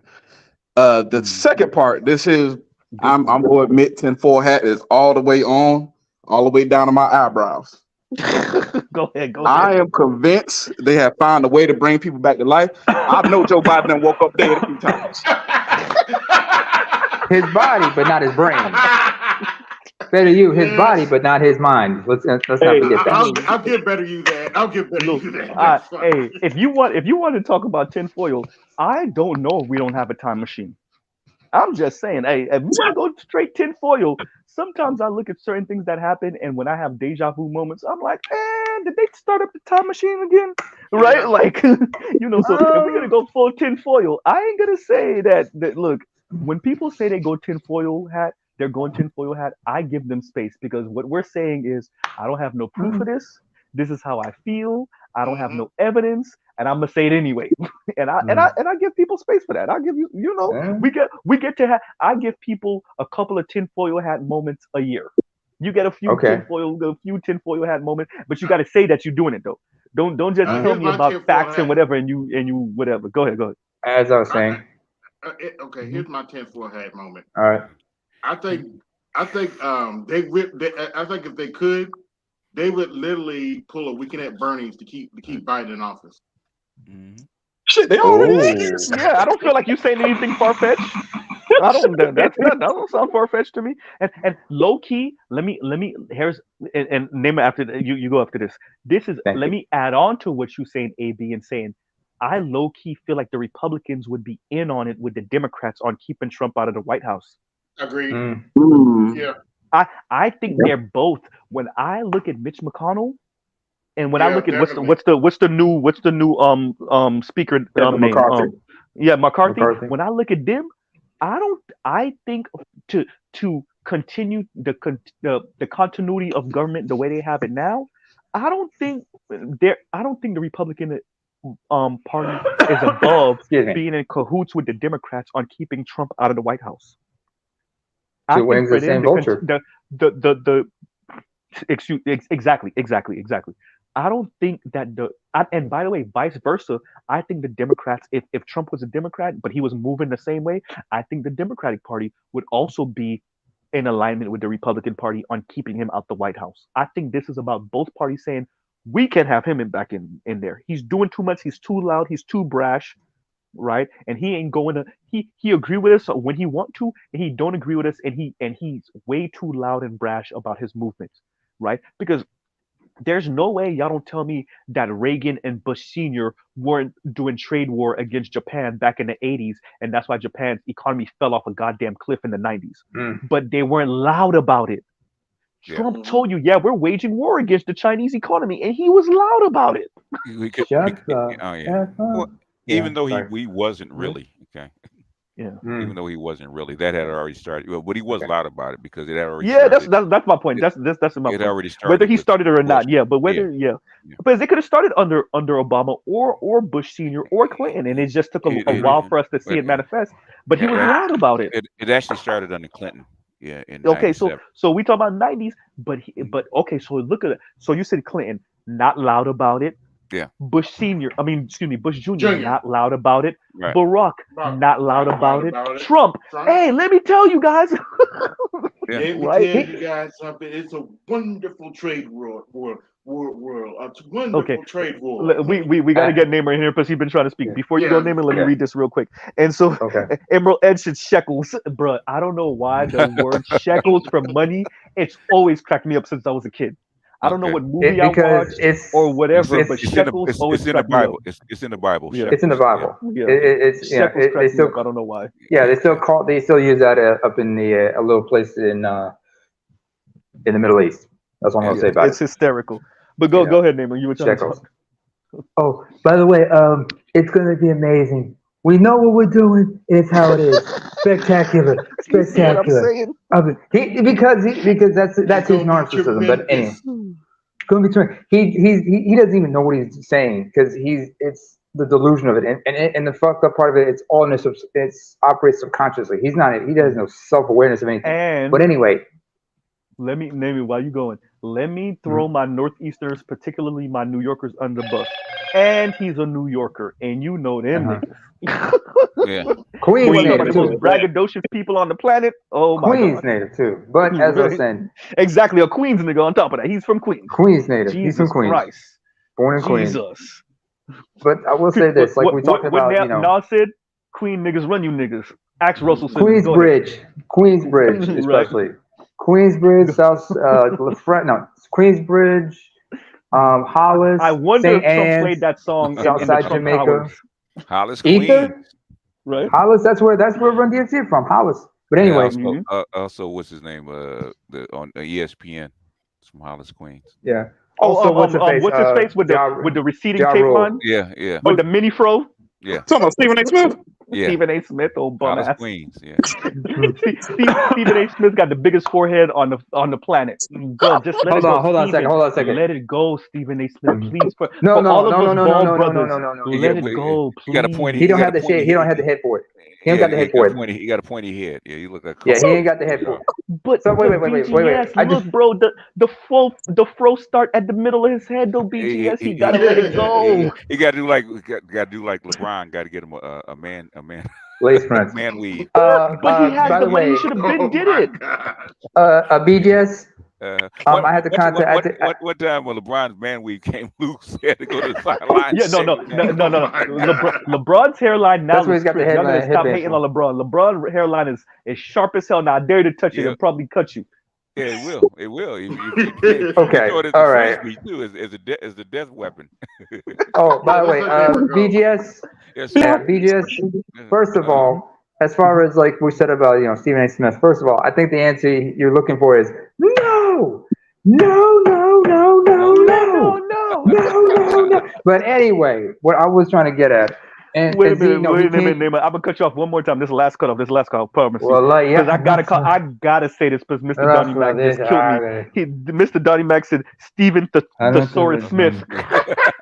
Is that a dinosaur? So what kind of dinosaur is Stephen Thesaurus Smith.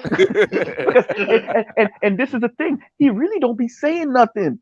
But I agree with Mr. Donnie Mac. He goes looking at the thesaurus, find one word, and he overused that word for a couple of months, and then he move on to another word. But go ahead, Naima, go ahead, because we didn't cut you off a zillion times. Go ahead. Yeah. Sometimes it feels like I gotta break out the AK or something. But anyway, just to piggyback, before I want to say what I say, what about regarding Stephen A. Smith? Y'all need to check out Snowman in the Morning, the Friday edition show, because his good friend from Chicago, Chris Space, who's a broadcaster, he always uses a Jefferson reference regarding Stephen A. Smith's hairline. All right. Okay. But anyway, he said you can tell how far back, you can tell which season you were in just by how far back the pushback was. Hysterical. But anyway, hysterical. But anyway, like I said about, kicking the bucket, anything, my grandma, about 2 months ago, God rest her soul, 95, she lived to see like 95. This is my my jaddati, as we say in Arabic. Or Abba in my mother Paternal tongue. Or maternal? Paternal. Okay. And of course, in the Norwegian term for paternal grandmother is morfar. No, farmor, sorry. Which means father's mother, or bestemor in general, his grandmother. But my grandmother, she passed away in her sleep, first of all. Died of natural cause. So I'm saying it could at any time, both of those two could go out in their sleep, but you never know. You could always have like the brother from ER, always have that defibrillator on standby, because they always got a pacemaker. And hey, let's not forget, a certain psychopath of a vice president is still alive as we speak. And he has that, and he's had how many pacemakers in him? I've had a friend of mine's father who passed away like last year. Did not live to see his are you talking about Darth Vader himself? He called himself Darth Vader on one of those he was on a was it a lecture? I don't think it was a lecture. He was giving a presentation on something. See, speaking of that, I totally disagree with him. He is not Darth Vader. Darth Vader. He's Darth Sidious. Yes, Palpatine. At least he didn't say Darth Tyrannis. You see, Trell caught exactly what I said. Darth Cheney, exactly. Darth Cheney. Yeah, that's what we're Not talking Darth about. Vader, he Because is Darth Sidious. That's the yeah, wrong terminology. yeah, because like I said, like that dude is still alive, and that dude just and you look at his eyes. Because I remember a friend of mine, we were looking at there was this friend of mine who works at a bookstore chain. I saw a picture of Trump on the cover of a book that said fear, right? And I looked at that cover, I looked at her, I said, that's the wrong face for fear. You want to see a fear? Bush Jr.'s vice president. Now that's the face of fear right there. Hey, Nema, you imagine you went out hunting with your friend and you air quotes accidentally shoot him in the face. You know what? That's the most gangster shit ever. But here's the thing about that shot. Like Dave Chappelle explained on that shot in Sticks and Stones. Mm-hmm. He didn't get hit with a buckshot. It was a bird shot. So it's just scattered in his face. And at that age, he had to look him right in the eye and convince him, like, I didn't do it. But then again, at that age, their impulsivity is what it is. And I got shotguns, but even with birdshot, you don't get hit in the face of the bitch. Bro, you mad, bro. Go ahead, Leon. Go ahead. I said I got two Benellis. I got the M4 and the Supernova. Bro, there's no way. Go ahead. No, I was just saying. Was that in like 2005? It was back. Was it? It was. Yeah, it was somebody notable too. Yeah, something like that. Yeah, it was and it was somebody somewhat. It was near the end of notable, Bush's right? term. I do remember that. Mm-hmm. What was that? What did that person do? Who was that person again? Because it wasn't a nobody completely. It wasn't a political ally, donate, maybe a donor or something like that. No, the donor that he shot in the face. Yeah. See, yeah, I think it was. Yeah, I think it was. Yeah, the donor. And that's what, bro. There's no way, bro.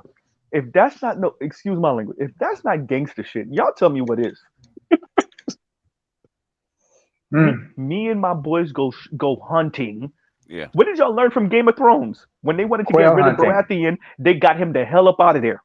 Yeah. Ooh, look, the boar hit you and you're dying. Oh, look at that. What a mistake. It could be like the Sopranos. You take them fishing. You see? Oh, like what they did to Pussy. I remember. All of it. Yeah, that was a.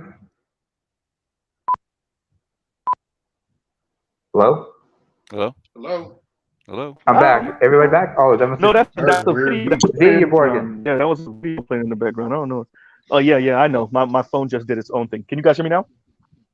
Yeah, we got. Yeah, you're good. You guys can hear me now. Yeah, your phone's got a mind of its own now. Yeah, it really does right now.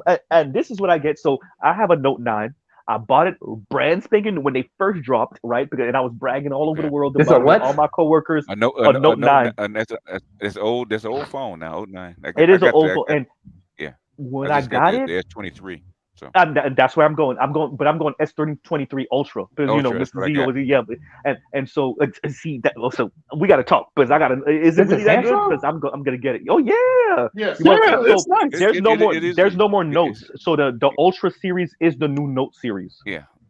It's worth it. Basically, it's better that the don't get the regular ones. Okay. Yeah. So that's what I'm planning on getting is the Note 23 Ultra, and I was trying to hold out for the next gen, but I don't know if I can. I'm gonna try to hold out for the next gen, which probably drops somewhere September to November-ish. But the next gen of what? The next gen of the 24 or something like that. No, basically the Ultra came out in February, so. Oh, see, so I gotta get it now. Yeah, gotta get now or wait till March. No, wait until next. Yeah, I don't think I can hold out until next year. But the way my phone acting, but it gave me a good 5-year run. I got it back in 2018. Yeah. So it gave me a good 5-year run. That ain't bad. It's good. It's all right. So, it's all right. Is your phone doing weird stuff like cutting off randomly? Yep. Cutting off calls. The pop-ups are coming up randomly. Like y'all just heard earlier when a video from YouTube just popped up and played. I'm like, what? Right. So yeah. My Note 10 was doing that, and I got the 23 Ultra now. But it got I'm late. Sound like a virus. Yeah. Check for viruses though. I'm gonna check for virus.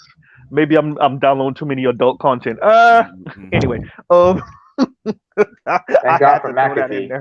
Right. Let's do this. Oliver the Gray, shout out to Oliver the Gray for the super chat. And he said it was an accident. Watch your mouth, or we can go hunting again. LOL. Thou shalt not use Dick Cheney's name in vain. I remember, yeah, and that sounds corny for me because I used to watch a show called the Jeff Foxworthy Show. There was this one episode we had to take his father-in-law fishing with him, right? One of his colleagues looked at him and said, "Fishing? You should take him out hunting. Easy to make. It's a lot easier to make it look like an accident."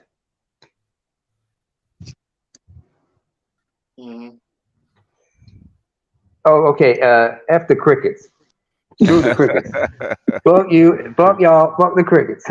Wait a minute. No, let me say this again the way Oliver the Gray meant it. It was like, it was an accident. Watch your mouth, because we in the South, so we don't say mouth. Watch your Shout mouth. out to you Northeastern dudes who actually say it the right way. Who says it the right way? Anyway, watch your mouth, or we can go hunting again. Okay? And you say again, you got to say again aggressively because they need to know. Right, watch your mouth. It's funny because I know Dick Cheney. You know, oh my God, you know, he shot him in the face. He wasn't supposed to live. Well, he had a heart attack. He had a collapsed lung. Okay, from that. Hey, his daughter is same-sex loving, and he's a conservative. Hey, well, was it Mary? It's Mary. That's the same-sex. Liz is in Congress now. Bruh, hey, like I said, that dude got to be one of the most gangster freaking men in the United States of America. He got. You know what? And I think Bush Senior was too, by the way. Bush Senior was the other super gangster. Don't ever get it twisted. Don't ever forget that Bush Senior was CIA before he was vice president. Don't ever get it twisted. Back when people were talking crazy about Bush Senior's y'all thought Al Gore was gonna beat Bush Senior. Get out of here. Hell no. Bush Jr.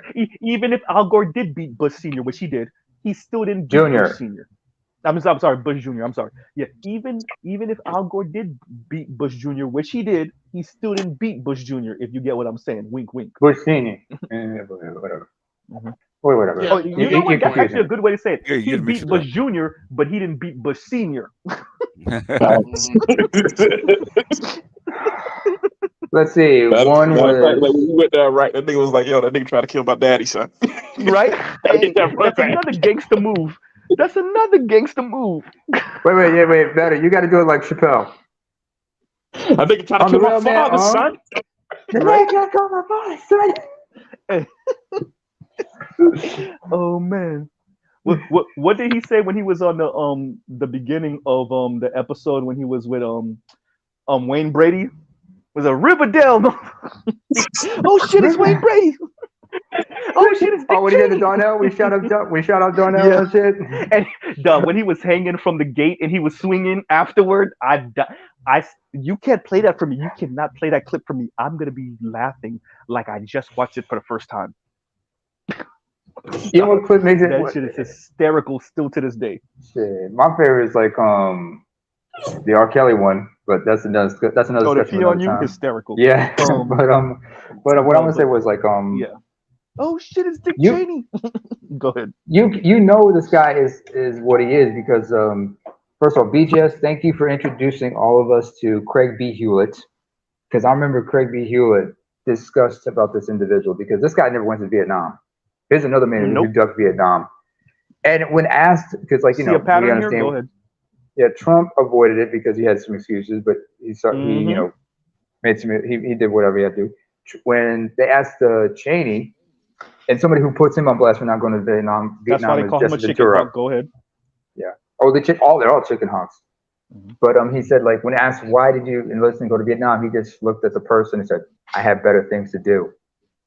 I have better things." Imagine that. An antisocial like that, looking you right in the eye and say, I had better things to do. And understand. Meanwhile, him and Bush Jr. are sending your sons into Iraq and Afghanistan. Don't forget Rumsfeld. Don't forget Donald Rumsfeld because he was Secretary of Defense. There's known knowns, there's known unknowns, there's unknown unknowns. Okay, Donald. All right, we hear you. All right. Go ahead, name them. I mean, it was. Who else? I remember there was a comedian. His name is Blake Clark, Vietnam veteran. He served in the 82nd Airborne, reached the rank of lieutenant. As a comic, and I remember there was this like in '87. I remember the '87 because there was a Vietnam special. There was a tribute to the veterans in '87 they had on the 4th of July.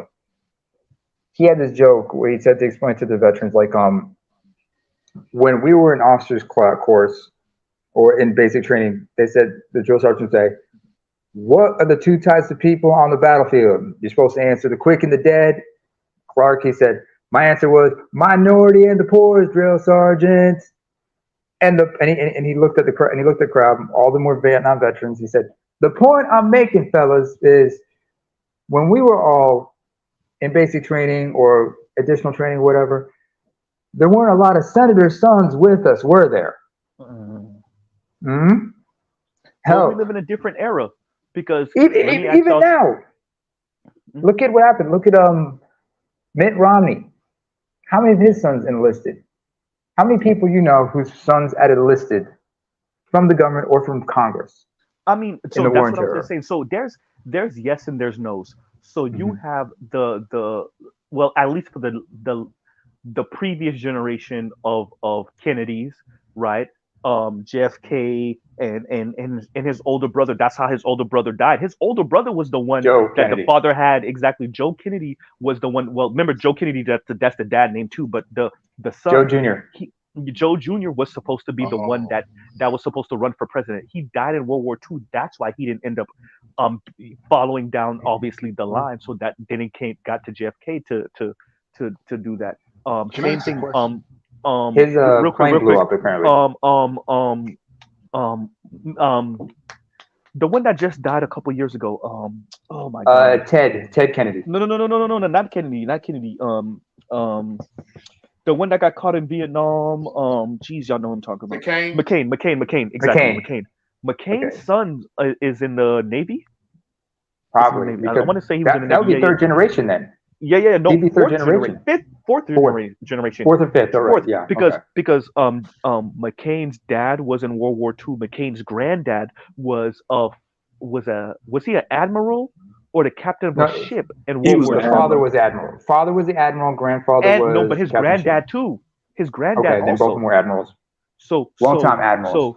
So, and remember, McCain's name, if I'm not mistaken, McCain's name go all the way back to the founding of this country, if I'm not mistaken, right? God damn.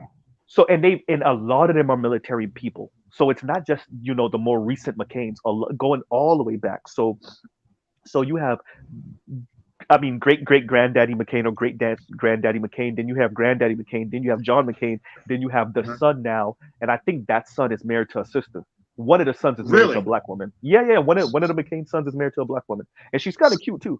So yeah, one of the McCains is married to a black woman. I got a question. Was that the guy that was trying to inject himself from an airplane that they were trying to use as like? He got captured. Yeah, and that's why he got tortured. He got captured, and then because he's a McCain son, he was being allowed to leave the rest of his fleet or his people, and he said no. And by the way, I think McCain crashed more than one plane. By the way, he just kept on getting another plane because he's a McCain. Yeah. But I think he crashed more than one plane. Both arms and a leg when he was captured. By the way. Yeah. That's why when he couldn't raise his arm up. Yeah, that's why. Exactly. That's why he couldn't lift his. Yeah.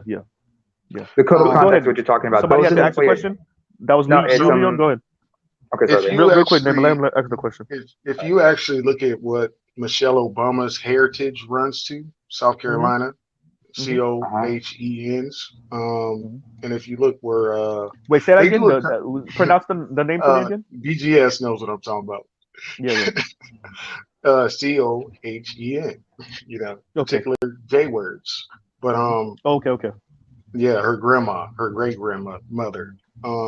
If you look at, they do it kind of weird on Google. They'll cut the heritage of Barack Obama off at his grandparents. But if you Google from his grandparents, you'll see, their heritage and what king they go to. It's kind of weird. Yeah. Oh, so you know what I'm talking about? I've heard this. Yep. No, it's a fact. The royal blood. Yeah, I know. Oh no, I'm not doubting you. I'm not saying that. I'm I'm not, questioning it. Yeah. They what they do is they cut it off. If you Google them, they cut it off at his mom. You take his mom's name, and it Googles her parents, and they cut it off again. And you Google that, and it brings you to Bushes and King, whatchamacallit, that they're all related to, kind of, sort of. And Michelle, her heritage goes back to South Carolina with the Cohens, and her great grandmother and shit. And they and if you don't know, like, her uncle is a black rabbi. It's all type of weird stuff. It's you can Google them and use public information. You know what I'm saying? Is it uncle or a cousin? It might be her cousin. Yeah. But yeah, they're all intertwined. They move around like they black, but their values go somewhere else. So then I would change that a little bit and say they speak like they're black, but their values are somewhere else. Yes. Yeah. Oh, like Don King. Yeah. Looks black. That's talks understandable. White, thinks green. Wait, say again? It's kind of like if you remember the movie Ali, how his wife had described Don King in The Rumble in the Jungle. He looks black, talks white, and thinks green. And I mean, this is where BGS comes in and say, well, you sent your kids to their schools. Yeah, you did. Yeah. Thank you, Malcolm X, for that explanation as well. Yeah, exactly. Well, what do you think? What do you think you get when you send your kids to the enemy to be taught? Yeah. Malcolm said it. BGS said it. That's good enough for me. That's enough for me, right? I mean, that's all. But what I wanted to say was, go ahead. Dana, I wanted to tag BGS, but I emailed you. I gave it to your son Johnson and Keep It 100. Dana, with the data, got into the wrong conversation that's not going to last on YouTube. She started talking about black feminists and nonprofits and stuff that we know. Okay. And BGS, anything that y'all have said, she has feminists in the room saying it about, the failed rates and how it's actually affecting black people. And how it happened today. I sent it to you and Mrs. Z. Did you get the email I sent you about those messages? I don't know. I mean, look. No, Mrs. Z. Did you get the email I sent you? Which was from my emails from those feminist groups that I worked for? He must have lagged out. But yeah. I sent it. I'll send it to you, BGS. I can do it on Twitter or something. Okay. Okay, I might have went out earlier. Leon, my apologies if you didn't hear me earlier. No, I said that's my fault because I haven't checked my email all day. So I will check it and yeah, you might. I'm gonna check. You said you sent emails about a feminist group that you were a part of at one point. So I'll check well, I'm a part of a few because I act like a disenfranchised person when everybody else come in the room. So but these feminist groups are openly saying they're trying to get funding. To stop the homicide of women to children. No. Wait. The women that are offing their kids? Yes. They're trying to get funding. And economic stress. And yes. Thank you, BGS. Economic stress and your concept of independence, and then you realize you can't do it on your own after you push your baby daddy, your ex-husband, or your boyfriend away. Exactly. Yeah. So you off the kids, and maybe wait a minute, you sound like a white man now. But y'all have to live, I'm off the kids and me. Yeah, well, it's happened before, so. Y'all have to check out the Dana with the whatever her name is. The real Dana. The real Dana. They got into a conversation that I don't think is going to last a very long time on YouTube. She might end up having to take that shit down. I'll hurry up and watch it and download it. Don't worry about it. They got into some shit with two real feminists talking about white feminists and issues that they've been having with them. How the education of boys, diseases, the lack of health care, that women numbers and financial standings aren't actually, true. They got into everything that literally the Black Manosphere or anybody that wants to make content to point the fingers at these nonprofits that we know what's going on that they're doing. And how they're using, queer, lesbian, and how that's they're directly against black families while being black and taking funding from white feminists. All type of they got into something I believe that she can't keep on YouTube. And this is a YouTube video. You sent it to us. Okay, I'm gonna watch it and download it. Don't worry about it. I'm gonna watch it and download it. Yeah, I'm gonna watch it and download. Send it again, by the way, just in case. But I'm gonna download it and then watch it. I said it wrong. I'm gonna download it and then watch it, just in case they delete it, like you said. Yeah, right. don't. Yeah. One thing I just want to mention. I'm all about that. Go ahead, Nima. Well, I mentioned earlier, like you talked about, like about John McCain when he was captured in Vietnam, when he was given that offer to. He could leave, but he said, no, I'm sticking here until everybody gets until everybody is released. People forget that those who have been in the military understand something called the code of conduct. Mm-hmm. And that is something that was drilled in him. And the fact I will give him that. Yeah. I'm familiar with because, my dad worked with the U.S. Armed Forces and whatnot, KSA. So that was drilled in. I think we got to make sure that we say what we're trying to say, Nima. John McCain had a chance to leave being tortured in Vietnam, being captured in Vietnam because of who his daddy and his granddaddy were. Yes. They gave him a chance to leave, right? Because strings were pulled. And he decided to stay. And this is when they really started torturing him. He decided to stay until everybody else in his unit or whatever the hell were also released. The place was called Hanoi Hilton. By the way, Hanoi Hilton, yes. Hanoi Hilton. Yes. I remember, if in fact, Morgan Freeman. So yeah, there was a documentary series I remember that Morgan Freeman was involved in. It's about the quest for God, the journey for God, I think it is. Mm-hmm. They went to Vietnam, to Hanoi, and they interviewed some of the people who were involved there and asked them. And because they were trying to understand their concepts of evil and good and everything. It was in an episode where they were talking about good and evil. And they were talking to some of the people who talked about, yes, we were involved in torturing some of these guys and whatnot. And they were unrepentant. Because they said, we did what we did because of this, that, and the third. Because we were fighting for what we believed in. Yeah. And this is a concept, and I can connect this to another thing. If you guys remember the movie The Five Bloods on Netflix, which was one of Chadwick Boseman's last movies. There was that scene where Lando Delroy, whatever his name is, and the others, and what's his name from? If y'all remember from The Wire, he used to go shit. Yeah. There was a scene where they met the young Vietnamese dude who was going to lead them, right? And he mentioned that, they end up getting offered a drink by the waitress comes and gives them some of their drinks, and they said it's from the gentleman over there. And the young man, he explains to them, one of them is my uncle. He fought for the VC, and he's just one. And I told them that I'm dealing with former GIs, and they said, "Hey, welcome back." They just want to show them some, show respect and no hard feelings when they offer them those drinks. Vietnam and when they bought them a drink and shit. One of the most BS wars in human history. It got to be one of the most. Yeah. So we have this ally, and they had their foot on your neck, and so now we signed up for it, and so we got to take over, and now we got to keep our foot on your neck. Oh crap, right? But really, it was fighting against communism. But I'm just saying, this got to be the most BS war ever, and it helped to reshape America. You know how much BS was in that war? All the service members coming back hurt.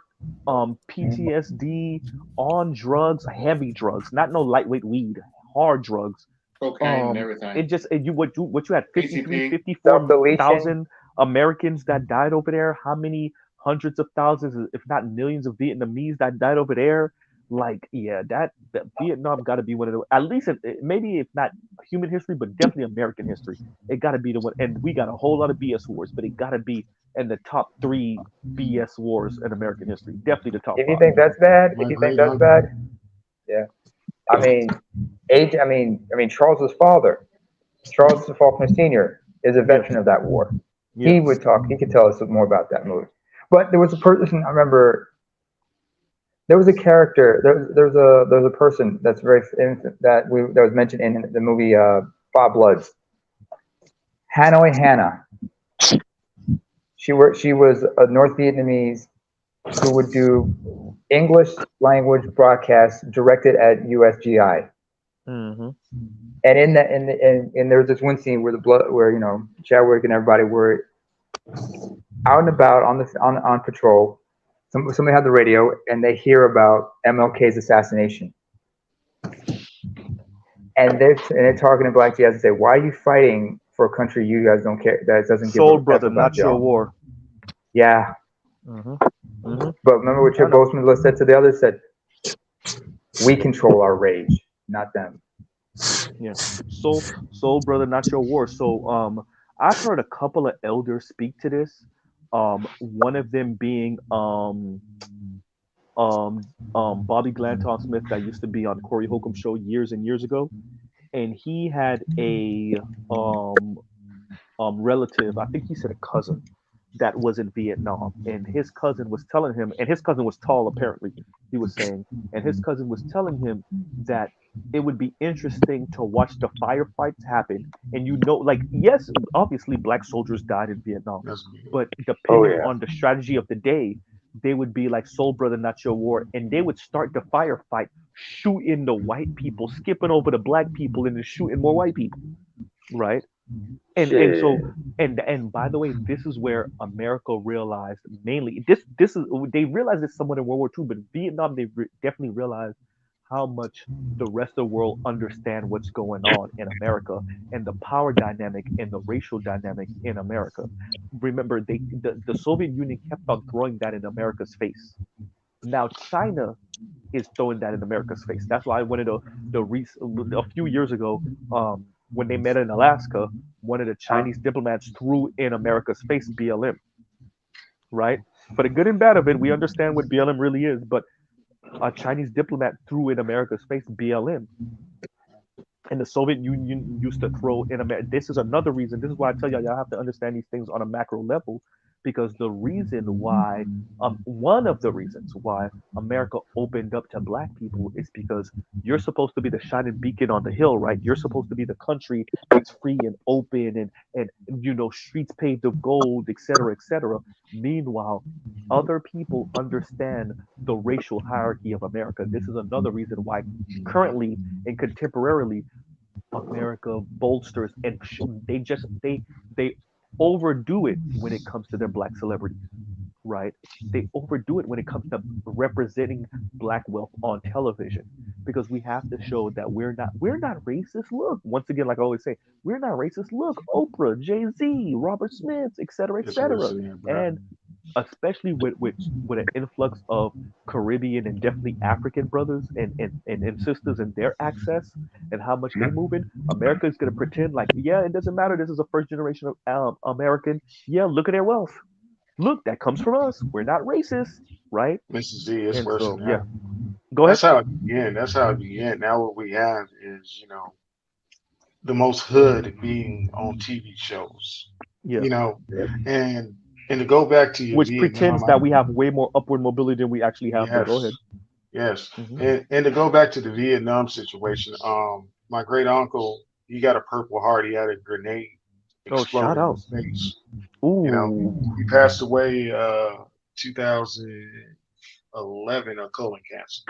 But he was from Mississippi, and his viewpoint was, they were literally coming out of segregation, and they were pulling young men from poor backgrounds. Yeah. And same with white guys. They have a history of targeting poor classes of people in the South, especially. But it was the idea of coming back, earning respect of the American public, especially with what was going on. And then, they put your idols and everybody in prison. Then I think BGS can talk on this, but he received no care in Mississippi to the point that he moved to Alexandria, Virginia, where they gave him care. You know what I'm saying? And I never knew he was crazy, because I used to live on Port Belvoir, and I used to just, hey, can I go visit my uncle? Tired of looking at my mom and shit. And you know what I'm saying? I want to go visit my uncle, hang out. And I hang out with him, and I didn't know he was crazy until she started telling me things. But I'm a military brat, so it's like it's hard for me to understand what a regular person deems as crazy. You know what I'm saying? And because I grew up around it, and so he told me, he was like, we had nothing. He was like, we were living like in shacks, and they came to us and said, you want to serve, and you're going here, and we're gonna do. And they thought they were gonna. Leon was like, I'm around a bunch of people with PTSD. What you saying? What, they different? Man. I've been to the VA with family. I sit down with a guy. He's talking about, I was just talking to my friend the other day. You know, we were talking about the old days, and I said, "Oh, where's he at now?" He's like, "Oh, he's dead." And I was like, "Oh, for real?" It's like, how long ago did he pass away? He passed away during this war, and you know, he just comes to me at nighttime. You know, he's holding his guts, and he just talks about it so simple. You know what I'm saying? Casually. Yeah.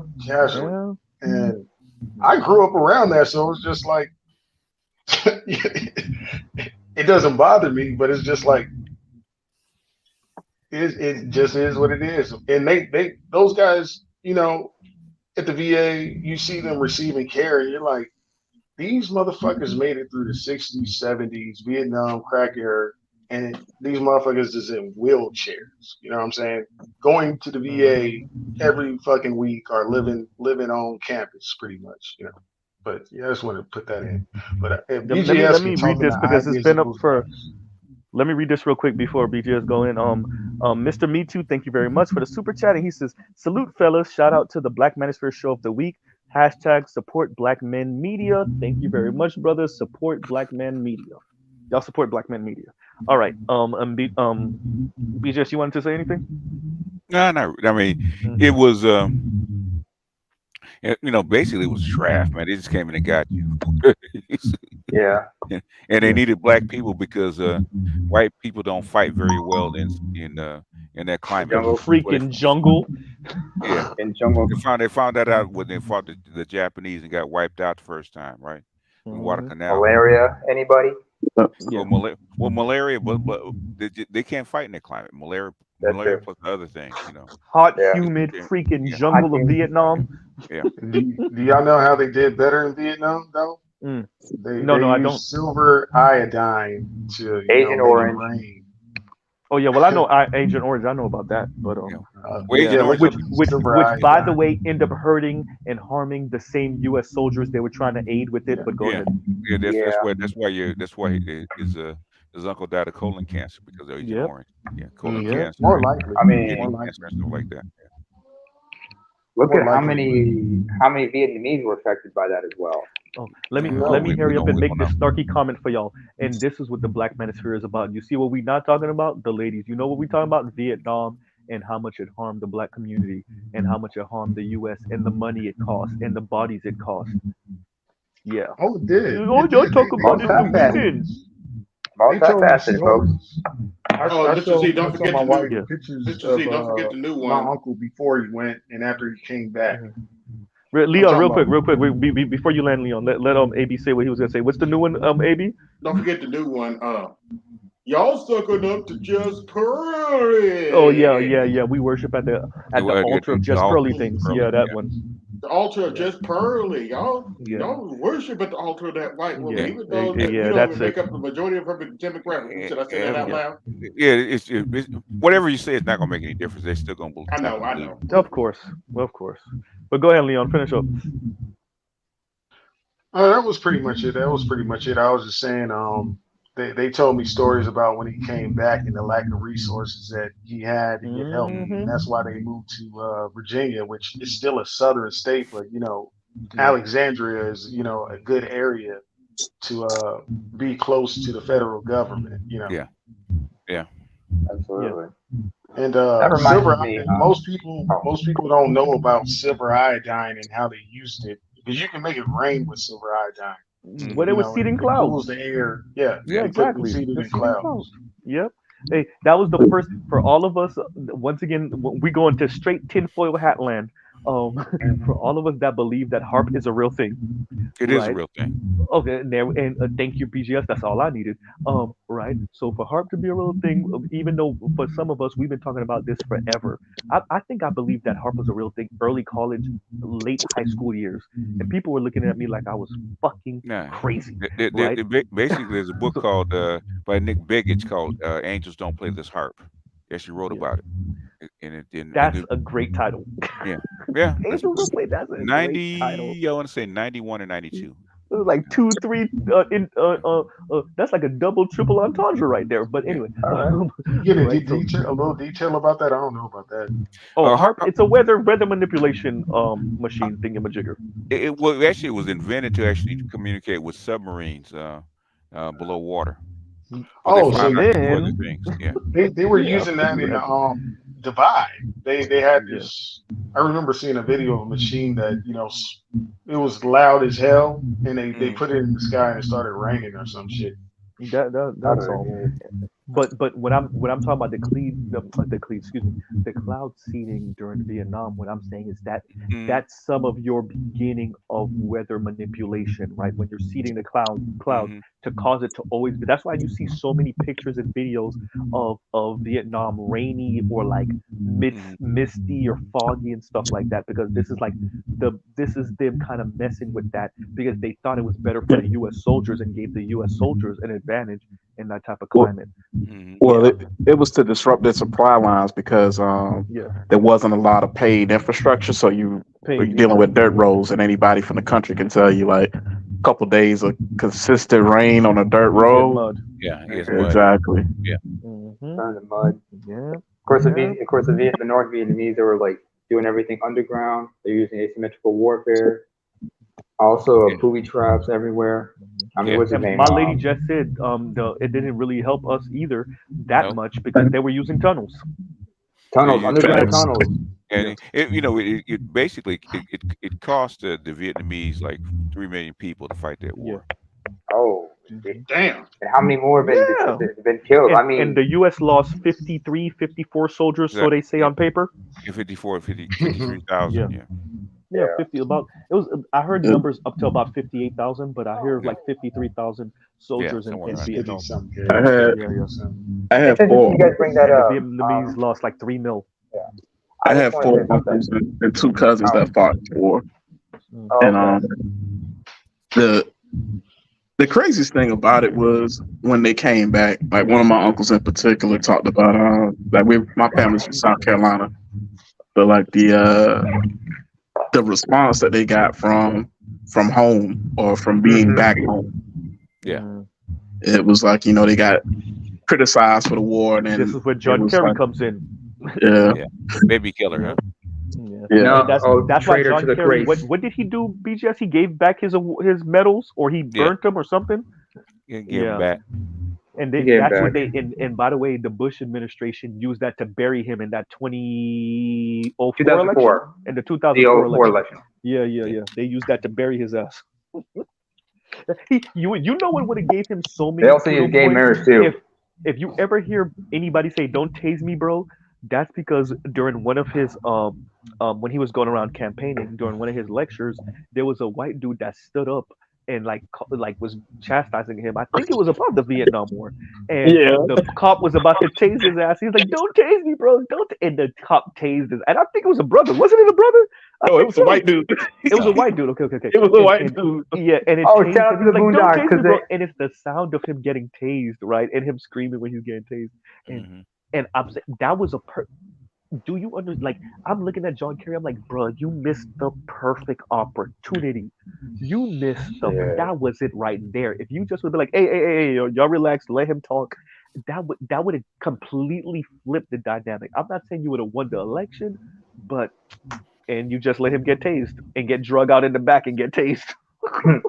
First of My all, Mr. God. Z, Go you ahead. have to understand some people need to get with their comeuppance. How dare they Man. try to talk to? Yeah, my worst impression, I know, but We say people need to get their comeuppance, but yet Dick Cheney's still alive. Yeah, that's true.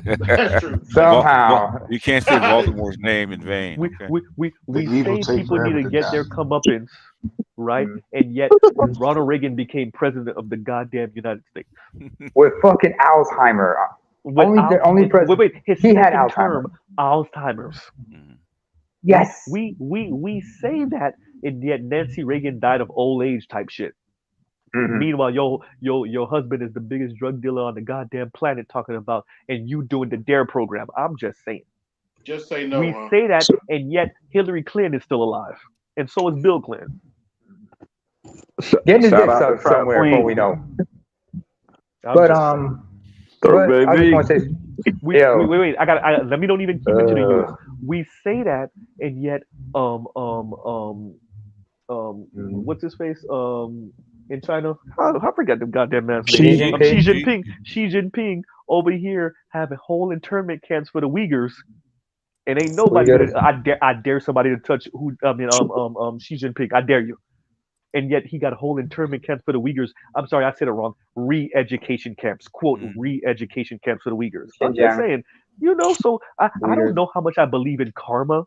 I'm actually annoyed that karma's not a real thing, because there's a whole lot of people. If karma was a real thing, they should have been out of here. I'm gonna say this. Right. Like when we're talking about the whole, like, Betty, about talking about some of the relatives who got recruited and whatnot. I mean, our generation, well, y'all, on your end specifically, you guys were dealing with recruitments as well during the war on terrorism. I mean, who remembers Michael Moore's documentary, Fahrenheit 9/11? Yep, where he was following a couple of Marine recruiters, and they were like mentioning how many people, how many celebrities, enlisted in the Marines. Like they talk about Shaggy, because Shaggy was actually a Gulf War veteran. So was Mystical, although Mystical was in the Army. Another guy I know, if anybody's a WWE fan, might remember the Road Dogg. He's like second, third generation U.S. Marine Corps. Well, Bob Armstrong was also in the Marines, if people forget. But Road Dogg served during Desert Storm as a Marine, and in fact, JR would make reference to him being a former Marine as well. But being recruited for that shit, think about it. I remember there was a music video of a rock group where in the video, it's like in a poor area. I think it's in the South. Like it's like a love song, which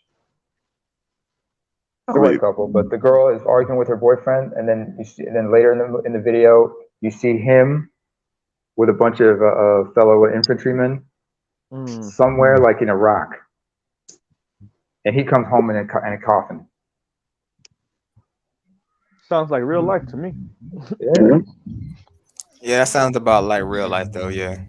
Hey, what's Mr. going on, Z? Zulu? What's going on, Smitty? What's up with y'all? Yeah, I heard you said Vietnam War, but I researched that motherfucker so hard, man.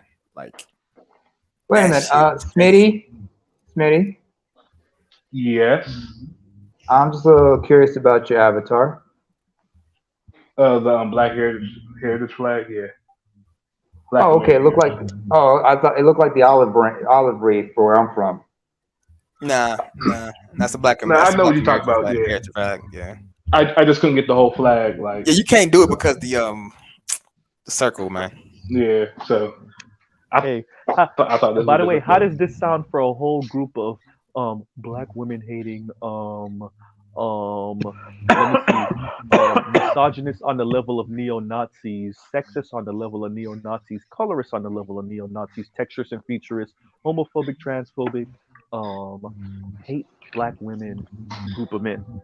How Oh man, you forgot. Talking about Vietnam. You forgot. FD said he asked us. Oh yeah, my girl just reminded me, because I feel like Chrissy was getting at me because she listened to one of my videos and she said something. It doesn't matter. It also doesn't count that I have a biracial girlfriend. I said my girlfriend light skin. I didn't say she was biracial, Chrissy. Go ahead, y'all. You forgot to add that FD acts basically, said we insinuated that we hated our mothers in the BGS. Oh yeah. Meanwhile, I spent the whole day with my mother the other day before Mother's Day. And I got her a card early, and some money was in there. FD cannot be caught walking around Georgia or Florida by himself. I'm sorry, my girl Yes, he needed can. to. I'm sorry, Zulu. You'll be My girl fine. had to remind me that she's the He'll one be who fine. got the card for me, but I'm the one who put the money in. I'm just saying. Man, Mr. like And Z. put his name is on the BGS, do you card want to too. wait? BGS not California, in man. here. Hey, who's the oldest person in here now that BGS not in here? Is it you, AB, or is it Leon? No, no. I'm Wait, what year were y'all 35. born? What year were y'all born? What year? I'm 35, but I look 28. You know. I'm 40. No, I'm 40. my girl. No, baby. I'm about to put you on the spot. Could the oldest person here explain to my girl how it's supposed to go? But she over here talking about she the one who bought the card. Babe, you're supposed to buy the card, and I'm supposed to put the money in it. That's the whole point. Somebody want to tell Gender me I'm Wait a wrong? minute. Wait, whose money was it? Gender Wait, who roles. purchased it? Thank you. Who purchased it? Wait, first of all, who purchased it and who paid for it? She purchased the card, but I'm the one who put the money in it. That's You all paid right. for it, so she. Yeah, Sound right. Thank you. sound right. Right. Actually, But your go If ahead. it's coming I'm out of sorry. his pocket, if it's coming out of your pocket, it's one thing. If it's Hey, coming out of her pocket, different. I'm gonna save you quick, Mr. Z, by changing the subject. Go So I actually had a teacher. Somebody already knows. Somebody knows relationships. Go ahead. Hey, so I actually had a football coach that caught Agent Orange. He was actually a white guy, and he actually got captured by Vietnamese. And you know how Oh, they do that man. little that stomach slicing thing? Oh, You I've ever heard seen about that? it before, but what exactly were they doing? What does that I mean? don't, like they kind of invert your insides out. Like they Stomach leave like your slicing to stomach. Vietnam. Yeah, they take out your stomach and some of your vitals and leave Carnation you there to shit. die. I think I forgot what it. I Go ahead. forgot. Go I'm finish not it. sure what exactly was. Mm. But like he kind of he like want to talk about You're Borgen. You barking real hard, man. it. You barking Smitty, you're real Borgen. hard. Yeah. Damn, I thought it was me. just come back to me. Yeah, Okay. go ahead. You good? You good? I could hear you now. Now when you say come back to me, All come right. back to me. Would you Janet Jackson? Go ahead. The Oh, I love I that had to song. do Why it. y'all Go gotta ahead. Go fuck it ahead. up like that? Why you gotta fuck that but up? I was basically the whole point of the thing is that like I met multiple people and I researched it. I forgot the name of it. But when you were talking about how they treated the black soldier a certain way, I never found a black soldier that had that treatment where they did something that like take his vitals out. Because remember they did it on Dead Presidents and the dude was white that did it. Yep. And like they did it and like any other it's always Shout out white. to And I ain't saying it didn't Lorenz happen.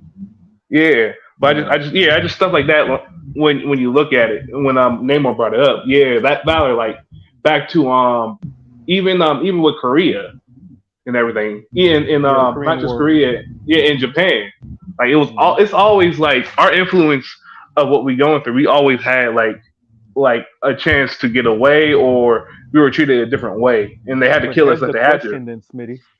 Now that's Yeah. when I get scared, because when Barack Obama becomes the president of the United States, when you have enough notable and Congress members, this is where you start to lose a bit of your moral high ground. When you have I was black just people, about to say namely that. black Oh women, man. go ahead, Zulu, go ahead, because Yeah. you know I was going. Go ahead with that. Yeah. Because first two things. First off, with that said, from my understanding, when I researched this thing, like black folk basically got treated like I don't know what the most. If you can, I don't know how you can say kid gloves at war, but we basically got treated with. I get what you're kid saying. I gloves think at it makes wartime. sense. I get what you're saying. Yeah. Like They could have treated us like the white folks, and they did it. Yeah. Basically, like basically when he was telling like how I think one of the other guys was saying like he was like I heard the same story like dude he was like 6'4", 6'5" or some shit, bro. He was black dude, so he stick out from the entire unit. Like when they clapped his entire unit and just let him go. Like what all that this happened on multiple accounts. So on that end, yeah.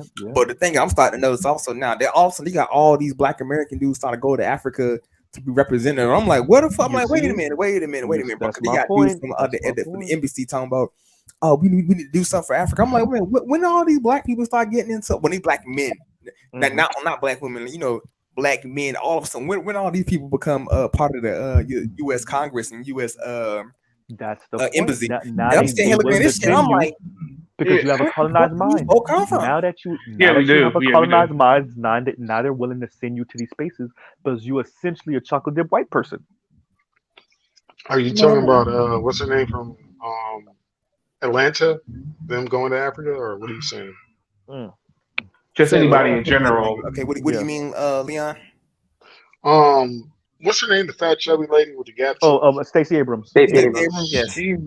They had her and a few other Ugh. people go to Africa, try to promote, women's rights, Oh boy, LGBT and there inclusion. you go. They were Where pushing was that shit this? hard. Where It's was still this? happening now. It's still happening now. Yeah, She was there about a month ago, but yeah, So it was like right after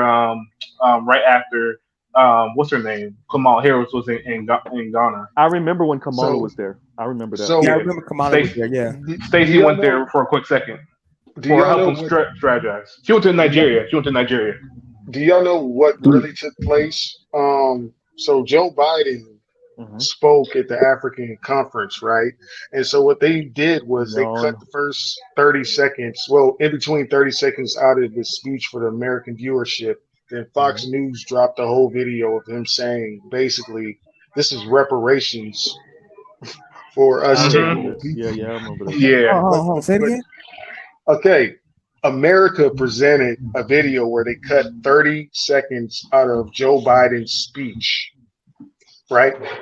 But then Fox Yeah. News had the total speech. So when you go on CNN and you just look up his speech, it's gonna miss about 30 seconds. But when you look up the real speech, he tells Africans that this is reparations for us taking your people during slavery and the whatever else.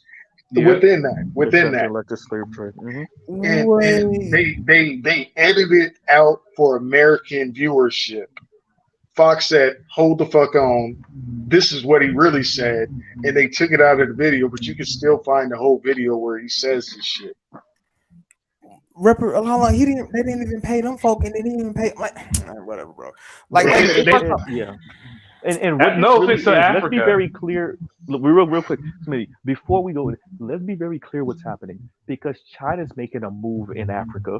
It's been making moves in Africa for over a decade.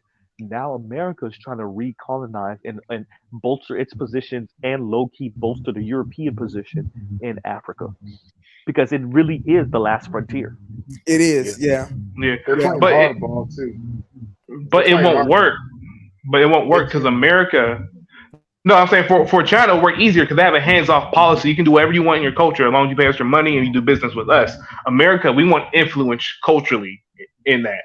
And Africa's going to fight that and go straight to China. The smart thing to do is, you want to talk about reparations, give that to the African Americans so they can take their money over to Africa. No, make it that was connection bullshit. That would make It us was free, and they bullshit. don't want that, bro. That's No, they Yeah, I don't know. understand that. That would be the smartest way in the best way. But you're giving too many African Americans who still have an American mindset to freedom. Hey, if you're not gonna show something and you're gonna cut 30 seconds of a speech out of American viewership, that means it's bullshit. It was just a talking point. That's why Fox News presented it, and then CNN and other people presented, 30 seconds less of a conference speech or a minute or whatever. They Because edited 30 it seconds was out. very crucial. It was Yes. yeah. That was only for the Africans to hear. You know what I'm saying? It wasn't for the Yeah. American population to hear that was part of their negotiation tactic. And part of the other part of their negotiation tactic is pushing diversity within those things that Joe Biden said, woman empowerment. And Africans is looking like, oh, so you're trying to utilize our women and you're trying to utilize these smaller groups to cause political chaos. And that's why you have all that shit going on. Man, basically, let me tell you this much, right? So I had a contact with like one of the I stay going to Uganda. Call me Mr. Passion Fruit, right? So I was out there talking to one of the Ugandan dudes right now, right? And he was, we having a small conversation last time I was over there. And I was like, yeah, this is what they gonna do. I was just laying that shit out just like like the whole game plan. I was like, they gonna come on here, right? They gonna tell your women, you oppressing them, right? Quote unquote. He looked at me, I was like, yeah, this sound familiar. Your women gonna start acting up. He looked at me. I'm looking at him. We explain the whole situation. They gonna say something about some gay shit, and all of a sudden, they gonna say they need to come here and Zulu invade, done made this nigga red pill. bro. I told this motherfucker that, bro. He called me back last week. Was like, damn, bro. Can you see the future? I was like, nah, bro. I just been in this bitch too That's long. my question to a bunch of African brothers. If I ever got a chance to speak to O'Shea, I would ask him that too. What happens when y'all talk to the brothers and y'all tell them, by the way, let me tell you how this game's gonna go down. and it's up to y'all to defend against it. But let me tell y'all how they're gonna come at y'all. They're gonna come at y'all with a bunch of female empowerment, LGBTQ empowerment, and next thing you know, whatever African sister name, whatever you want to choose, she gonna be telling you how she don't need a man. Bro, I'll be real, bro. Like some of the most staunch feminists that I have met. Are African? Least, oh yeah, me too. Yeah, like not some of these not. Oh man. Oh yeah. Some of the most the British. down. Don't forget, Uchechi was African from the Great Blood. All of you that remember. Yeah. You gotta remember that British influence, though. Yeah.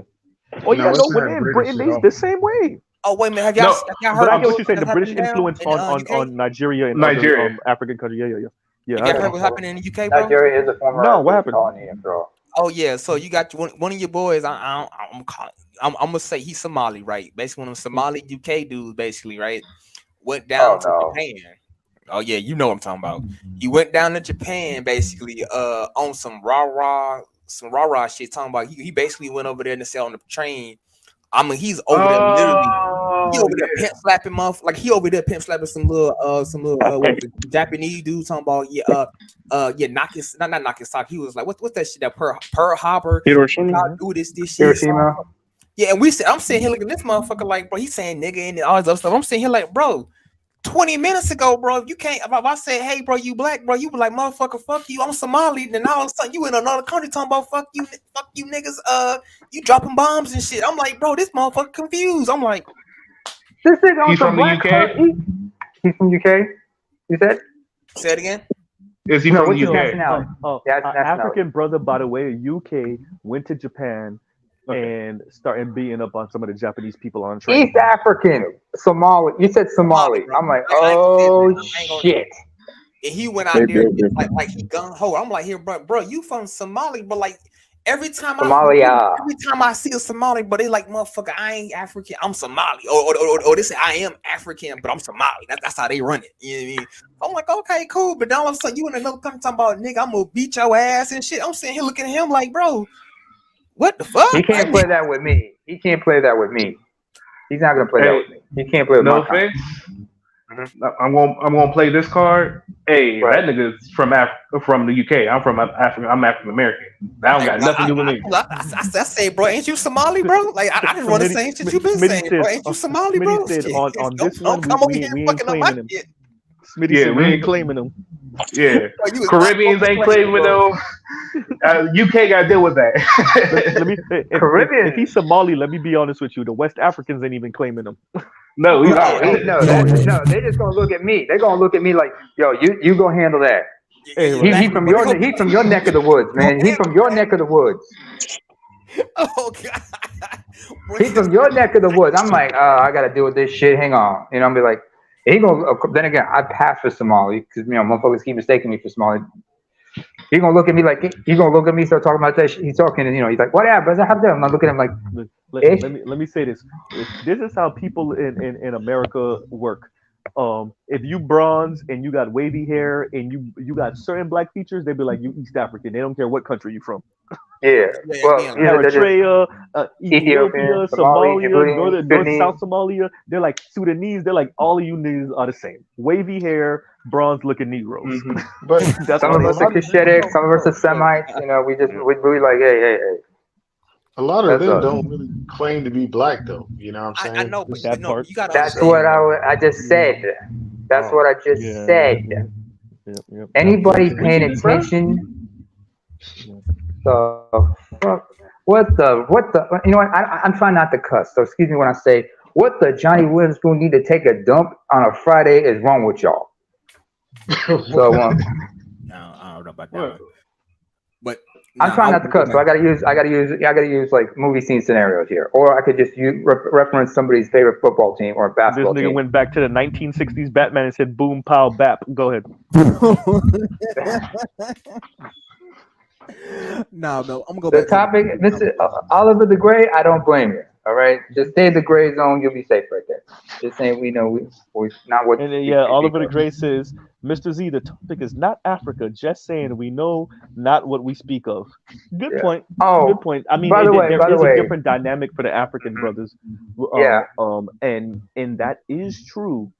But what needs to be always emphasized, the second one of the brothers or sisters get off the plane in Europe, in Canada, in America, is nigga, you black. I know you think it's about your tribe and your last name and your language. Give it now and you'll figure it out. It's not. Now that you're in a that's Western everybody fresh country, off the bus. all of that went out the window. Now you are your race, right? Can I give I'm him not denying. Can I give him a little advice? Go ahead, go ahead. For my African brothers, y'all have to be cautious with what y'all say about black people online because you know it took about 3 months to get that white girl arrested. Yeah, Okay. yep. And he's talking about the white girl that killed him. What's his name over here? It's in Florida, in South Florida. Yeah. What are you talking about? And that's all I What are you mean. talking It's about? like, you know, What's the basically. name? What was? Rest in peace to the brother. What was his name? I know he was it wasn't Nigerian. Obi. It was yeah. It wasn't. Was it I want to say Obi, but I'm thinking about Obi Allen. It's not. It wasn't Obi. I forgot. The the white name. girl's an Right in the back OnlyFans chat. model, right? Yeah. Right in She the back was. chat. Right in the Yeah, back she chat. was. Right in the back chat for me so I can pronounce it. We don't know his name though. We can't even. No, find it. No, look it up. Say his Put it in the name. back Let's chat not for say me. his name. Let's not say his name. You know what I'm saying? But what I'm Okay, saying okay. is, To it, but most of your resources to bring attention to something is within, you know, the black community. And my thing is, right when y'all get your head knocked off, Wait, and hold on a second. Hold on a second. Wait up. Mute. Zulu, mute up, man. You got an echo on you. It's either you or Leon's got the echo. Smitty, I'm telling you, that's Smitty. I'm watching as his thing goes. Smitty, you need to mute up, bro. One of y'all's got the Smitty, that echo. might be you with the echo. so all I'm saying is your biggest resource is, you know, black women and black people, and one of them get their heads taken off. It's And not it took Smitty. Smitty's muted. months. Smitty, bro, can you hear anybody, bro? Yeah, I No, can it's hear y'all not. now. No, it's not you Smitty. need to mute Smitty was up. muted. I could see Yeah. off of my screen. Smitty was muted. It's not him. Zulu, It it ain't might be me. you for real. You brought the African Yeah. internet with you. Go ahead. He brought the Ugandan. That Ugandan internet sometimes doesn't work right. You know, it is what it is. I Nah, that's know not me. what I'm I was talking. muted. That wasn't me. It's somebody. Oh, I'm gonna mute Toby. up. It was Toby. His name was Toby. See, that's why I said Obi. His name was Toby. And rest in peace to the brother. Oh, Tobias. Toby, we are not going to insult you in the afterlife. We're not going to do that. But we are saying, and I'm gonna let Leon continue because I think Leon was getting to something Wait, very important his here. name is Toby. Yeah, his name was Toby. Don't even make the joke. I was thinking it too. Don't even make the joke. But Okay, I'm gonna tell you about 3 years ago when I was in college. I was sitting next to a new freshman. His name was Toby, and I looked at him, and he said he was adopted, and his parents were white. But anyway, Okay. that's not his original name. But all I'm saying is when it comes to African brothers, I just would like Gamer to and see Zulu, mute up for me, please. I would like to see them be a little bit more cautious with what they say about black culture when they live here, because if something happens to them that has nothing to do with us, you know, the left is going to look up everything you ever said, and that guy represents not getting help from the black community, while his family's over there crying about why people aren't helping him and not understanding the culture, but seeing his comments. You know what I'm saying?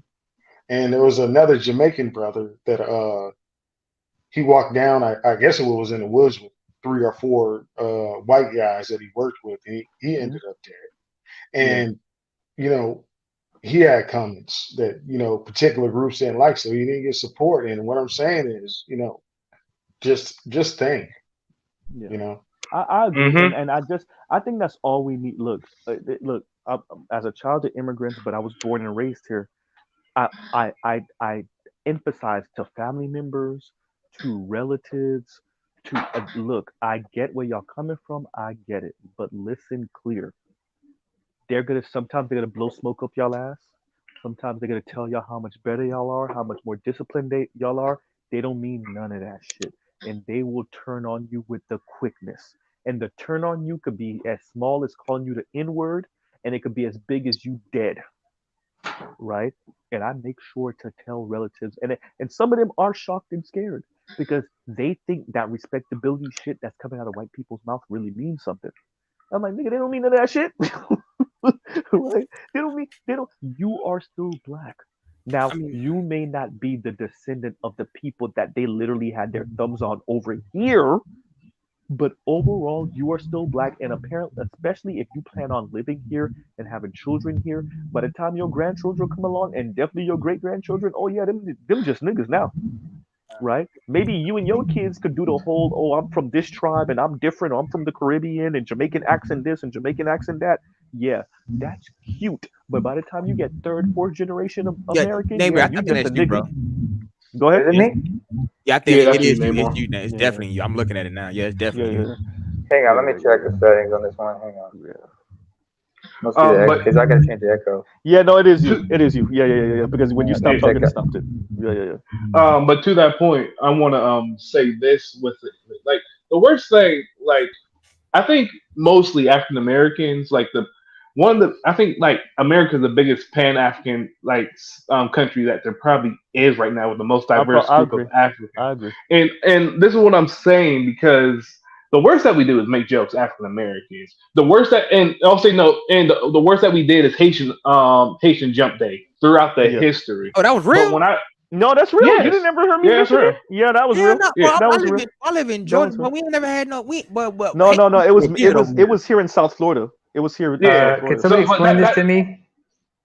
Haitian go ahead, jump. They Z. just would jump Haitians randomly.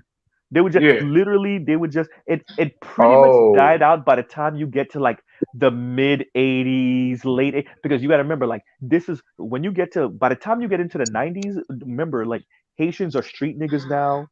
They move in weight. They literally move in weight. Right? They making money. They murking people. They murking a whole lot of Latinos. Especially down here in South Florida. They waiting until you bring your freighter in or you bring your boat in, and they go and they run it up on the boat and stealing your shit and murking people, right? Like I'm not Hmm. joking. So that kind With of changed the machetes. dynamic. But by the be pre, let's say 1985, 83, yeah, that was a thing. Like in the late '70s and the early '80s, the mid '70s, that was a thing. So yeah. Yeah, the Yeah, Haitian And they jump need to day, they would literally modernize. jump random Haitians just because. And you gotta remember too, like this is around the time. Remember, this is when AIDS is first starting to really be a thing, and like the rumors are floating around that Haitians are the ones bringing AIDS in the country. Stuff like that is floating around, right? And like this is we stop kind of making fun of Jamaicans and being on the banana boat coming to America. Now we flip to making fun hmm of Haitians and the way they dress and the way they speak. And you gotta remember, like at least Jamaicans speak a form of English. Haitians are speaking a broken form of French. So it makes it even more difficult in a different culture. So Haitian Jump Day it just was the perfect timing of we're getting on you because of age, we're getting on you because you're immigrants, we're getting on you because your culture is different. So all of that at the same time is culminating to Haitian Jump Day. But like I said, by the time you get to the early '90s, mid '90s, oh no, it's a whole different. If it's a whole, and that's why I always say, if you ever hear me say it, it wasn't Haitian intellectuals that made being Haitian cool, and that got the stigmatism of being Haitian and the kind of negativity of being Haitian off of Haitian people's back. It was street niggas. It was Yeah. street niggas that made it was street niggas both in New York and in Boston, in New Jersey and in Miami that made being Haitian cool in America. It was don't street forget niggas. Montreal. Yeah, yeah, but that's That's Canada. I'm not talking about United in Hey, the one States. U.S. question But to yeah, ask yeah, y'all but though. but and it was street niggas in New York. It was street niggas in New Jersey. It was street niggas in Mhm. Massachusetts. And it was street niggas in Florida that made being Haitian cool. I do Right? have a question to ask y'all, right? Well, Go I ahead. don't know if y'all know this. No, I've been seeing this odd uptick, right? So the last time I was in Uganda, right, especially East Africa, right, I'm seeing a lot of white women in there, and then it's Hmm. hold on, let me finish though. These white women in here, but they out here, but they marrying African dudes and said and getting Bro, farmland, bro. let's talk Ah, yeah. about that. Oh, Let's talk about No. simple When I tell things. you, bro, no, when I'm telling you, they coming over here necessarily, bro. Yes. So smoothing with this shit, bro, because necessarily because of the quote unquote East African laws, how they got it set up, right? is basically so that the African, so the white chick she'll come over there with like, you know, maybe $100,000 or some shit. She may sell a house with her, right? She'll come over there, get one random African dude that she could, you know, she think is sexy with him, right? Be like, I'm gonna open up a farm, have him do all basically, you know, like be the beast of burden on this basically thing, you know what I'm saying, right? And then, you know, sit back and she was like, yeah, I got my little YouTube video. I'm over here helping the Africans. And the African dudes in the background, like, yeah. I'm sitting here like, bro, why she like you not understanding why she They're marrying them too. Okay, so you understand privatizing shit, aka, you know, freemen and the Indians of, you know, Arizona, and you know, they understand that white guys are just gonna come in and start privatizing land, so they're gonna use white women. Yeah. Basically, they basically how I'm looking at it. They sending the white women in first. You know, they always sending the I'm not saying the stupid people, but the missionaries first, right? Sending it's the missionary. It's always Zulu. Think about it this way. Zulu, think about it this way. Most of these folks are also not just any kind of Christian missionaries. We're talking Pentecostal, evangelical, those prosperity gospel kinds of folks. I know this. No, I ain't bullshit. I was about to finish. Look, I'm telling you, this is when I was there. Last time I was there, this is what I'm seeing on the ground, right? So I'm talking to the dudes, right? I'm like, so let me understand this. So some random white lady came to your country with a lot of money and just married you and started a farm out of the blue. He was like, yeah. And this ain't, he don't realize how he thinks he's winning. He don't realize how he losing in the long run. Go ahead. Yeah, like basically, right? So I'm talking to this dude right now. He was like, yeah, I'm out here winning. And I'm sitting here like, so you getting some pussy that's about, you get some free pussy that's about it. He was like, yeah, man, I'm getting this white girl. I'm sitting here telling him, I'm like, bro, she about to take your shit in a minute, bro. And then I'm telling these other quote unquote, like when I'm going to like some of these places, I'm actually going to like, I'm going to like in not Jenga necessarily, which is right next to the Nile and shit. Them white chicks is out there is put that pussy on them dudes so hard, bro. Them dudes is losing they fucking flipping mind out there. Like literally, they got like this whole little section with a little white girl and this little white dude with her, right? Let me say they basically like a little small little funnel. If I can vouch on that one, real quick, Naaman. Let me say this to what Zulu's saying, and this is what the problem is. When y'all see Black Americans and Black people in the West, Black Brazilians, Black Haitians, but definitely Black Americans more than anybody else, look at white people sideways, and then you think it's a joke. You think that Black Americans are using racism as an excuse, and then the white people are coming over there with 2 and 3 shekels, right? Throwing their pussy around. Them white dudes is fucking off as much as they can. They trying to outcompete the Asians, right? So the white man and the white woman, they come in there with a couple of dollars and dick and pussy for your ass, and then you falling for it, and then you wake up the next day and your farmland and your tribal land is gone from under you. Now what? Because so many of y'all think that Black Americans are making this up, they exaggerate and they victim mentality and all this other stuff, right? Add the other part. And I don't, real quick, I don't want to dismiss the struggle of a developing country and coming from a certain background. I'm not gonna take that away. I'm Haitian descent. I get it. I've been in Haiti. I've seen poverty. I've seen shanty areas. I've seen it. I've seen y'all think the Mexicans are for the Walmart is a thing. No, I've seen it, bro. I've been to Haiti. I've seen it. So I understand the poverty and what that might drive one to do, especially when some cute and maybe even not cute white woman is throwing the vagina. Oh no, they actually cute, bro. Like they at least 7. No, but I'm saying, but even if she's not cute, I'm saying this for a reason.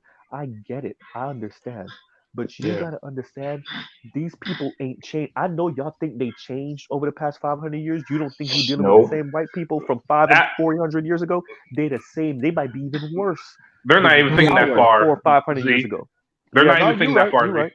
They're thinking about fine white woman, vagina, land, money. I'm in. That's all it equals up because they so down bad. And I just want to ask Zulu. I don't know. You remember when Dynas dude asked Dynas this question, so you can tell because you've been to Africa. So have you ever seen a white person and they figure out you from America and they can't talk to you the same way they be talking to Africans? That be fucking them up. Say that again one more time. Sorry. have you went to Africa and you met a white person? He be talking like shit to Africans, and he realized he can't talk the same shit to you because you're from America, and like his whole attitude changed. Have you ever seen that? No, when I seen white people in that, like from America and Africa, bro, like it's more or less they understand. Put like this, they cling to you because quote unquote they think you the same. Okay. So it's really different. Like apply this because when I was out there, right, I went to like because I like to go, ice cream, right? So I went down to go to the ice cream shop and like some little ice cream shop, right? So I'm going there. They basically couldn't speak, English how I speak English, right? And she was like, "Oh my God, an American, somebody like me." Well, with that goddamn voice of yours, first of all, with that goddamn voice and the way you be talking and sometimes thinking, of course it's gonna throw them completely off. I don't blame Let's Zululand with that. Sorry, Zulu, I had to do that. Yeah, and I'm sitting here looking at her like, bitch, I don't know you and I don't like. I'm like, muff, I left that country to get away from you. I don't really want you to be here. Like, I heard that too. Yeah, nigga. Yeah, but the way you talk Zulu, sometimes scare them out, man. Thing that I would, what, Zulu, low key, I might say that shit, or I would imply it. I don't know if I would say it. Maybe Mr. Z wouldn't say it, but I would definitely imply it. Like, you'll get that look. Or you know what?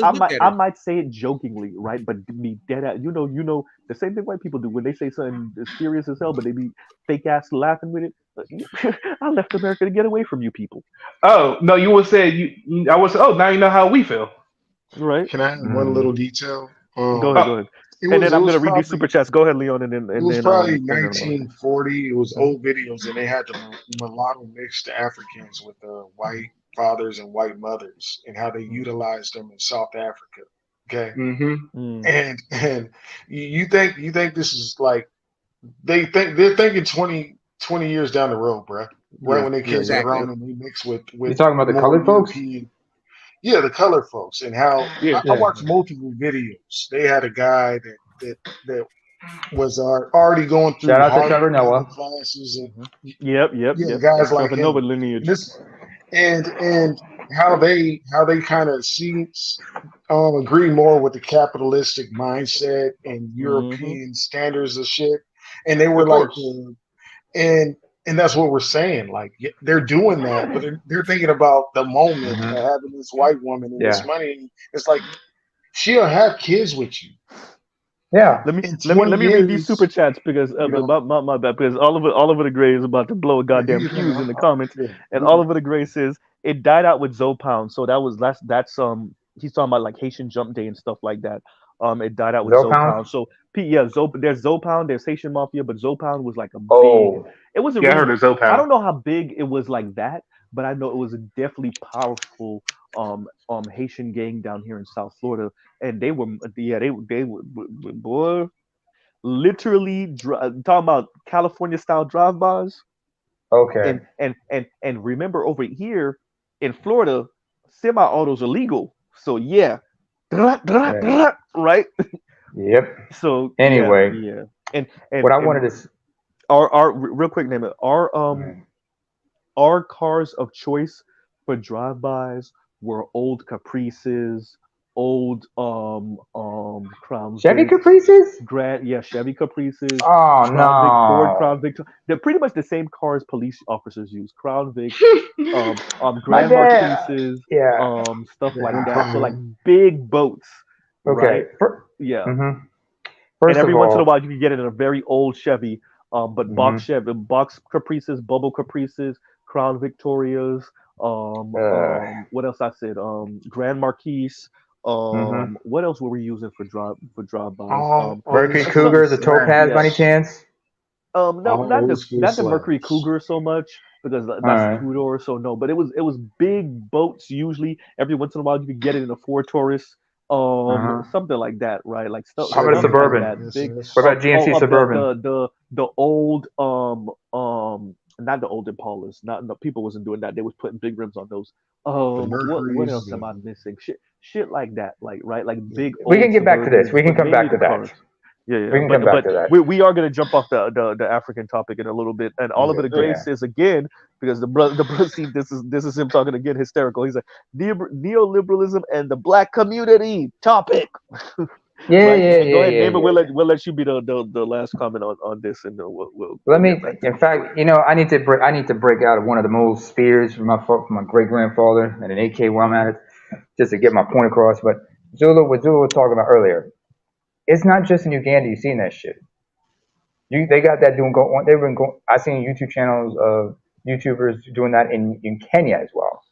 Oh, it's And notorious in Kenya, bro. It's another level. Like you damn near think these motherfuckers been there the entire time. How they be walking around that bitch? Bam, let me tell you something. When I left home, I had a chance to keep in touch with some folks, and they were telling me because, like, you know, after I don't know if for a little background story, folks. Ethiopia and Eritrea between '98 and 2000 had a border conflict, and then afterwards we had like a bunch of peacekeepers sent down there, and you know there was a lot of bullshit going on with them, especially most of the European contingents with some of the local women, and also they had some NGOs and whatnot, and shit was getting crazy. But I remember like seeing white dudes mixing with local women. That was nothing new to me. But when I left, and some of my partners who were still there before they were all eventually leave, one of them told me like some of them like since I left, they told me like some of them were interacting with white women. Some white women were coming down there working with NGOs and hooking up with those dudes. But I'm sure the reason they couldn't try that land shit there because in Eritrea, it's all owned by the state. You can't have that property, even if you marry an Eritrean. You can't legally get rights to that land and shit. And not that many of them are stupid enough to try to acquire like Eritrean citizenship or whatnot, because there's like this weird moratorium regarding folks, especially mixed race folks, about citizenship and shit. But in Ethiopia, I'm sure they would have tried that shit, but that wouldn't have worked.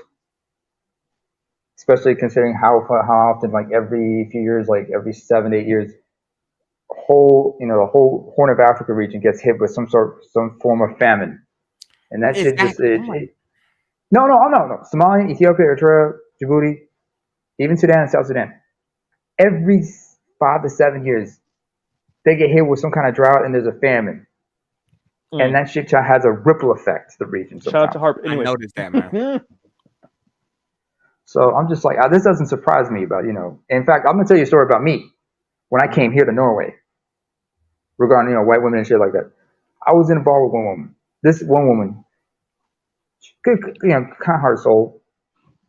And when I first got here, still my paperwork was still, getting sorted out and whatnot. She asked me, why don't you just move in with me? And she'd just broken up with her ex-girlfriend at the time. Why don't you, Wait, you said she broke up with her ex-girlfriend? Yeah, she's bi. In fact, I was also good friends with the ex-girlfriend, who is Les. Anyway, she wanted me to move in with her, and I mentioned the story before. She wanted me to move in with her, and I was like, nah, I can't do that. And I explained to her, I don't want to put that on you, because if I stay with her, and then we end up, getting together or cohabitating and got married, that would put me on the fast track citizenship, but that would have made me a legal dependent of hers. Until I got my shit together. So I figured, you know what? I don't want to do that. I'd rather. That's the other hustle. The passport game is the other hustle. That's why I took the long route. I did the 7 years to get my citizenship without any hassle, any attachments, any bullshit. Because I knew within that 3 years, if shit got ugly, I could end up getting deported, some shit like that. Yeah. I'm gonna say one more thing after him. Sorry. Go ahead, Zulu, and go ahead, fam. We're gonna close out in a minute, you guys. Yeah. I'm trying to. I was gonna say this and go back to whatever change the topic. It's like my last official day of vacation. So yeah. Is your girl looking at you sideways right now, Z? No, is she looking she's not in the same room as me right now. But yeah, we gotta. She probably gonna be hollering at you like Z. It's my last night of freedom before back to work in the hustle and bustle. Mrs. Z ain't allowed to take vacations. You ain't allowed to take vacations. Exactly. In Plantation, Florida, there is no vacation in Plantation, Florida. Exactly. It is literally called plantation, But no, go ahead. Literally, I'm seeing like wild shit. Like, so basically, I'm out there in what was it? When I was in Uganda, right? I'm talking to this whatever some Kenyan dude, right? He telling me, oh yeah, I'm dating this what do you say? He said German woman, and I'm sitting here looking at him like I think he had her German family moved to Kenya, right? And this dude was like, he was like, I'm dating this German dude's daughter, and he paying for everything. Yeah, this is amazing. And I'm sitting here looking at him, I'm like, bro, you don't get it. He's a sperm donor. That's all. No, he don't even get like I'm looking at him like, bro, you a fucking idiot. And then they having the same problem out there in what's Oh my Namibia. god. Like in Namibia, they basically Namibia? cornered the whole Namibia. They didn't corner Namibia. Namibia. Not Nibia. Namibia. No, but yeah, name it. Let him go. Please. Yeah. So basically, like I said, they got it in Namibia. Like they just basically got a whole section just cornered off, bro. Yeah. Like they really got it just cornered off. You can't even go into this section. But remember when we heard about all the ex-Nazis running to South America, they did the same thing. Yeah. They literally did the same. They sectioned off certain areas, and this is our little spot right here. Right? Their own colony and shit. Chile, anybody? 30% of black, 40% of black people in that country. You know, 2% now. Let's not forget. You know, you got all these European and even China and a couple other countries leasing farmland from some of these African countries. Oh, so they can air quotes leasing that shit go leasing air quotes. Thank you, MC air quotes. In fact, where's DJ No Static for that matter? But I wanted to mention, you know, like since we talk about, you know, I remember I know you're not big on soccer and whatnot, right? But there's a soccer player I remember, Emmanuel Eboué. He's Ivorian from Ivory Coast. Okay. I know. Sorry. Yeah, what? Emmanuel Eboué. Sorry. He was married to a Belgian woman, but through her he has 3 children and acquired Belgian citizenship.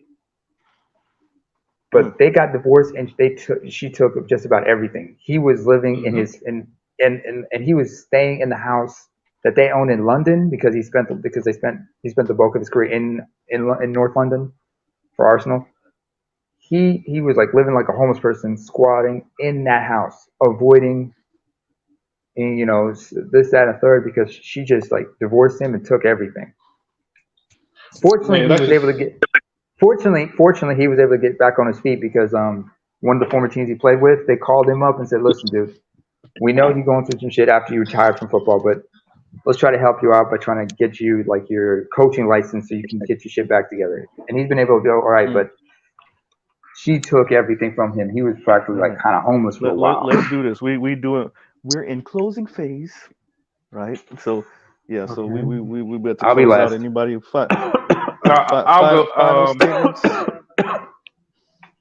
I'll go first. Go ahead, Smitty. Thank you for coming up. I think this is your first time up. Go ahead. Yeah, it's my first time up. I catch you because when you be starting your streams, I be out for work, so I be listening in the morning. I usually doze off. You, brother. Yeah, yeah. So I be listening. I'm happy with the growth. Look at Smitty's slick way of saying Mr. Z boring, but go ahead. I know you wasn't saying that. I'm messing with you. Go ahead. Damn. Hey, he said, "Wait a minute." I mean, I be falling asleep fast as hell when I don't listen to you. I be up all night to play. I'm fucking with you. Nah, but I was gonna say is, man, I appreciate the topic. I'm happy you got the show of the week for the Manosphere. That's dope as hell.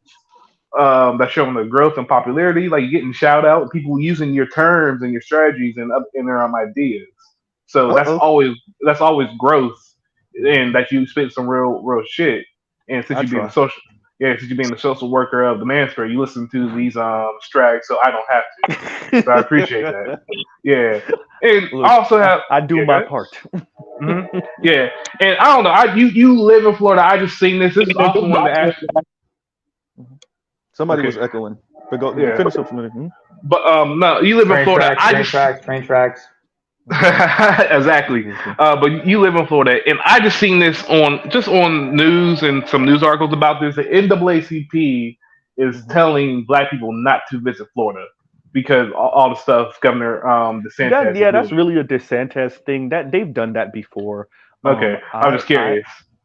I would say there are definitely sundown towns in Florida. Oh hell yeah! That I will say that even in some of our major cities, there's parts of our major cities where you will go and you'll be like, "Am I still in America?" Right. Mm-hmm. So it's definitely an interesting state to be in. You know, so yeah, like the NAACP saying that's mainly because of DeSantis. That's it's literally the same Florida. Well, But yeah, A lot of them are DeSantis bullshit. is a whole asshole, y'all. He really is. yeah, he is. And But you know, so yeah. Go ahead. because I used to be a part of NAACP, and I know they just be hmm talking some shit sometimes. So I'm Yeah, like, I don't really think it's gonna be that bad because if Florida's Florida, you probably know what you want to get there. There's also a whole hmm bunch of crazy ass Caribbean people, so yeah. like it can't be that bad because they ain't gonna mess with them. Yeah, but we don't necessarily live in the same places as Good point. the hardcore 10 toes down rednecks, right? So when you deal with Caribbean people, we're in Orlando, Yep. we're in Miami, we're in Fort Lauderdale, which is Yeah. part of Tampa. Broward County. We're in Tampa a Yeah. little bit, That's only places you know. in Florida I frequent. Yeah. Yeah, yeah, Jacksonville. I yeah, ain't, yeah. I don't, Yeah, that in Jacksonville, bro. In Tallahassee. yeah. Palm Beach, Tallahassee, because Tallahassee. that's the college town. Yeah, Tallahassee. Some of us are in Fort Myers, which is on the west coast of Florida. That's where you'll see Haitians. But once you get to like some of the Anybody middle in area of, PCP? say that again? Anybody in Panama City? No, see, yeah, that's more Black Americans. That's more ADOS FBA, Oh, in okay. Panama Because City. yeah, Um, because yeah, I know this yeah, through yeah. a cousin got a But friend, for the white most boy who's part, from we're there. not. But anyway, Yeah, the Caribbean folks stay around other Black folks and some Latino folks. Hmm. Where the Latinos are and where other ADOS folks are, maybe we'll be there. But if it's just straight white, oh yeah, we ain't there. oh, okay. We rather the tribalism conflict than the racial conflict, to be honest, right? So, yeah, Y'all crazy. Damn. But I get it. yeah, bro. I Yeah, understand. Florida is that state. It really is. I mean, there's a couple of brothers in Jacksonville and sisters in Jacksonville too, of Caribbean descent. But for the most part, if it's not somewhat notable city, yeah, we Daytona. There's some of us there. Like I said, some of us in Orlando, definitely Miami, Fort Lauderdale. Like Kodak Black is from Pompano, which is in Broward County. Stuff like that. Where Plies is from the West Coast. He's what, Fort Myers or something like that, if I'm not mistaken, around there somewhere. T Pain is from Tallahassee, like stuff like that. Y'all Yeah. already know Trick Daddy's from Miami. Rick Ross is from Yep. Miami. Trio is Miami. from Miami, et cetera, et cetera. XX was from Broward. Yeah, he traveled between Broward and West Palm, like Plantation. Yeah, he might have been from Plantation. Yeah, stuff Florida. like that. So like, yeah. Because I used to want to live in Florida when I was young because my dad lived in Orlando. Now I'm kind of Florida is just its own. I don't even know how to describe it. Yeah. Florida is the hood. It's the water hood of America, bro. It got alligators. It got snakes. Don't nobody want to live there, bro. It's sinking under the water. The only thing that's good about that But you motherfucker know, is Florida's like one of the top 10 most populous states in the union. As a matter of fact, I think it's like maybe top 5, top 6. Yeah. Right? Yeah, Yeah. Cocaine cowboy, anybody? Yeah, we might have actually surpassed New York in population if we're not right behind them. Actually, Yeah. It has its nice parts, but it's Yeah, like you can see anything happen.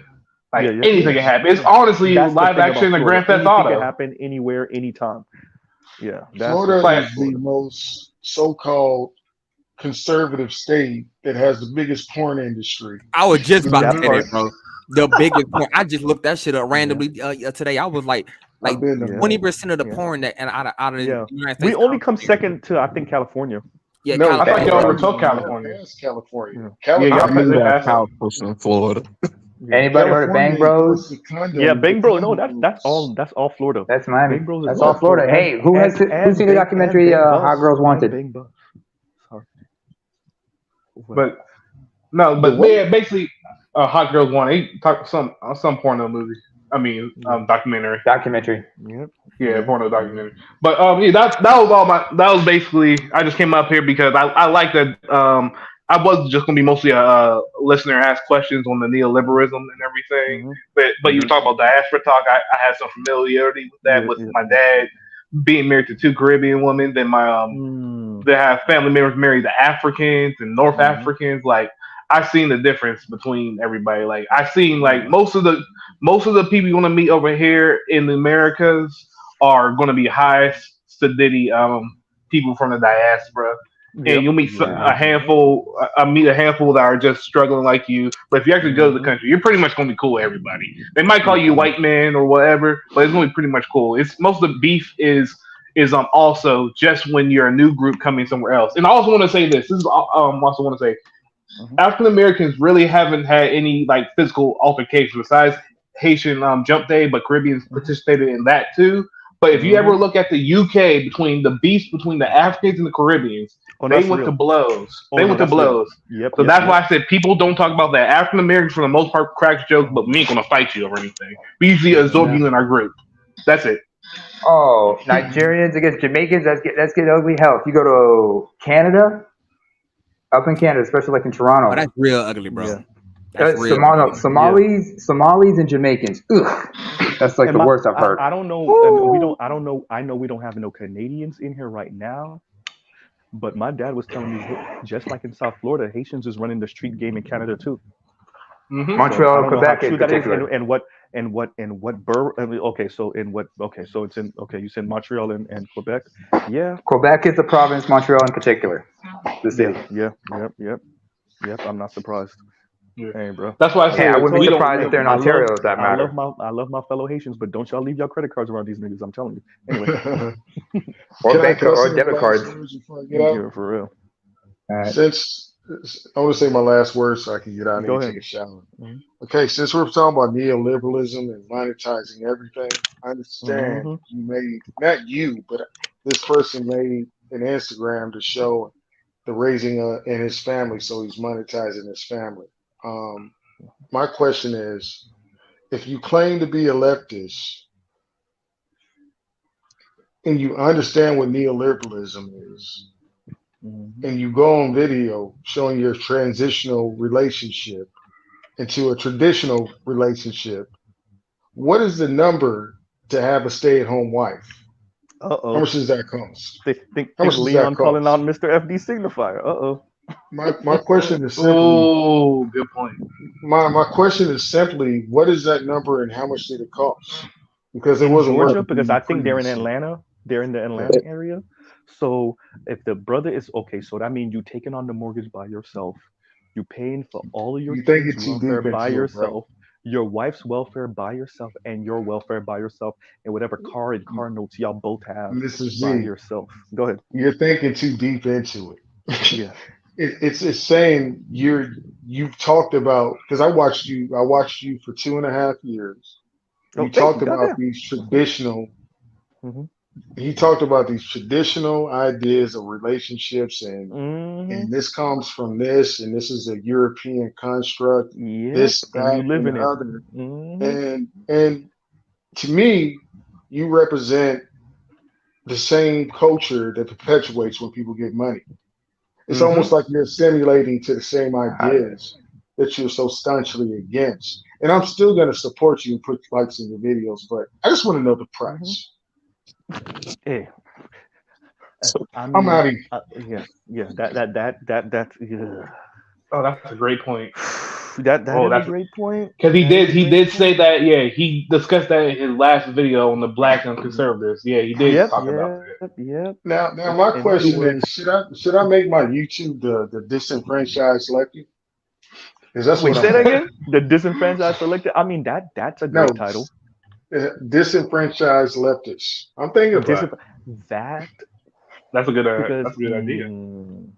You know what that means, right? It's like when it's actually black issues. When it's actually black issues, I'm in the room until other people come in, and somehow you get pushed out because you're not trying to be friends. But anyway, at the same time, let me be a smidge teeny tiny bit fair to the brother on the Black conservative when he did say, look, thank you for donating. Y'all keep on donating. But this is not going to advance Black people. You looking out for me isn't going to do anything for the majority of Black people, or blah blah blah, etc., etc. So he did say that. So we got to give him at least that. Yeah, that's true. Going into what Leon's saying. I fully accept that. I'm just saying. Right. What's the price on that? Well, he said that he makes. Go ahead. He said he makes about as much as a lawyer or doctor in ATL. So I would say he's probably, if not at 200K, very close to 200K. You're overthinking what I'm saying. Yeah. You're overthinking. It's not really a number that I'm asking for. Mm-hmm. I'm trying not to be insulting with being insulting.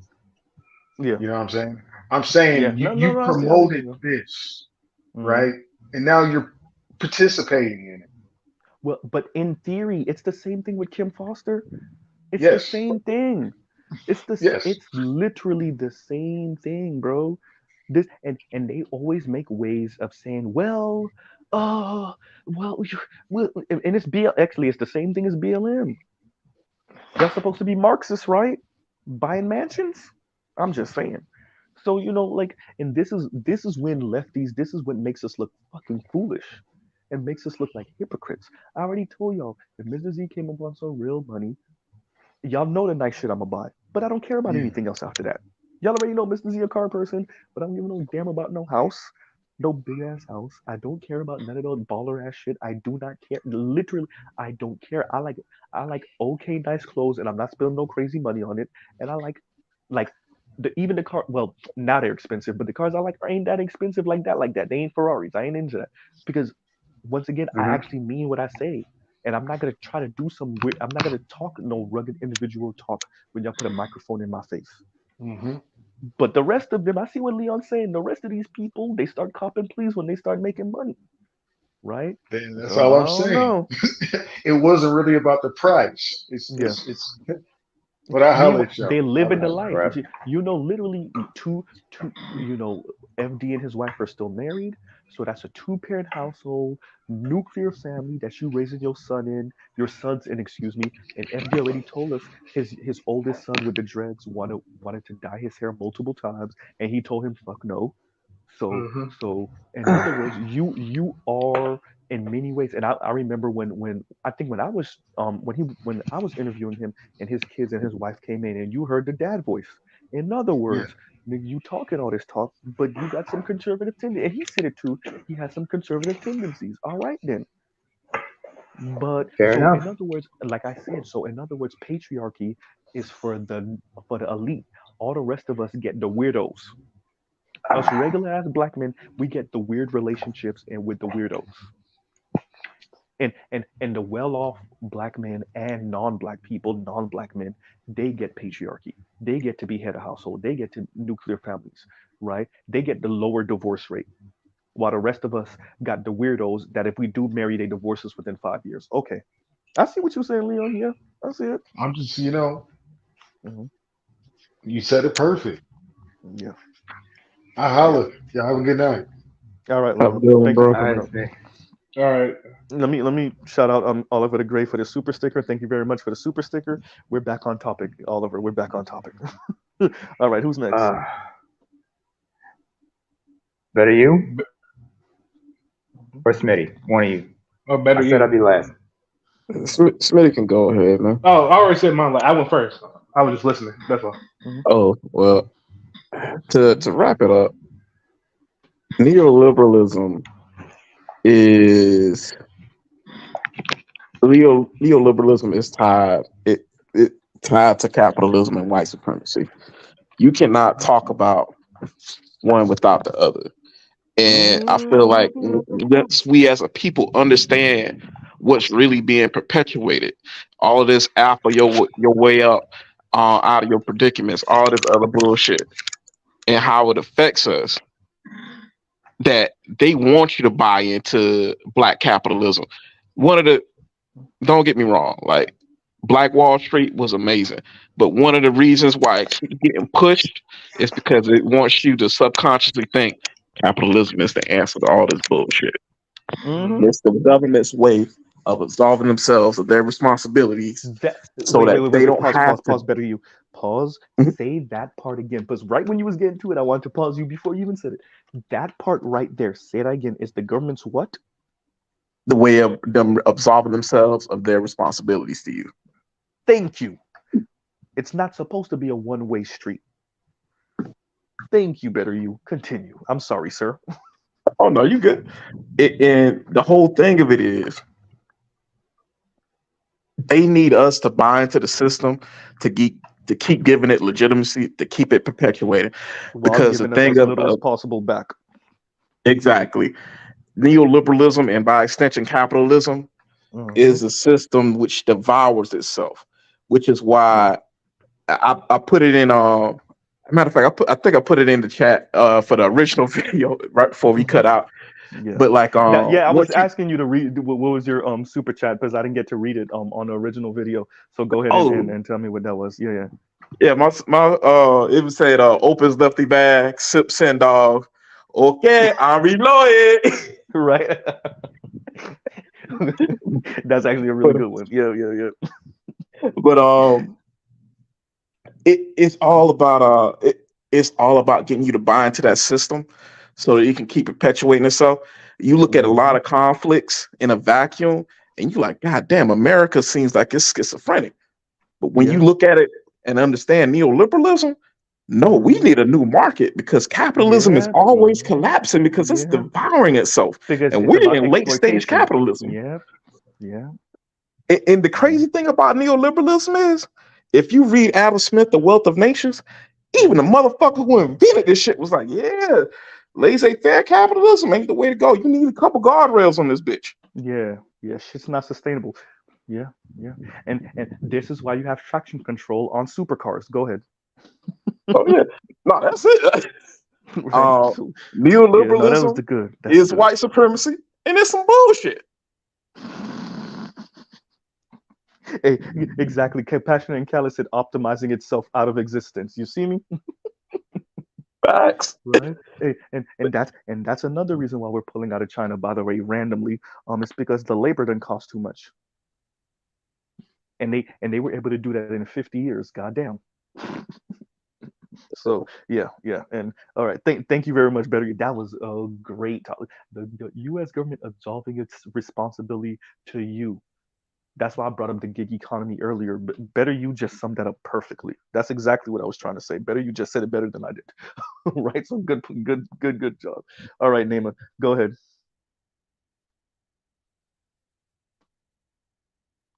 Naima. Is it me? Can you guys? Sorry. I muted myself by accident. First of all, you ain't shit, and God bless you for it. Right. I never claimed to be, sir. Go ahead. Truth be told, as folks understand, when you hear neo something, understand it's just recycled old BS.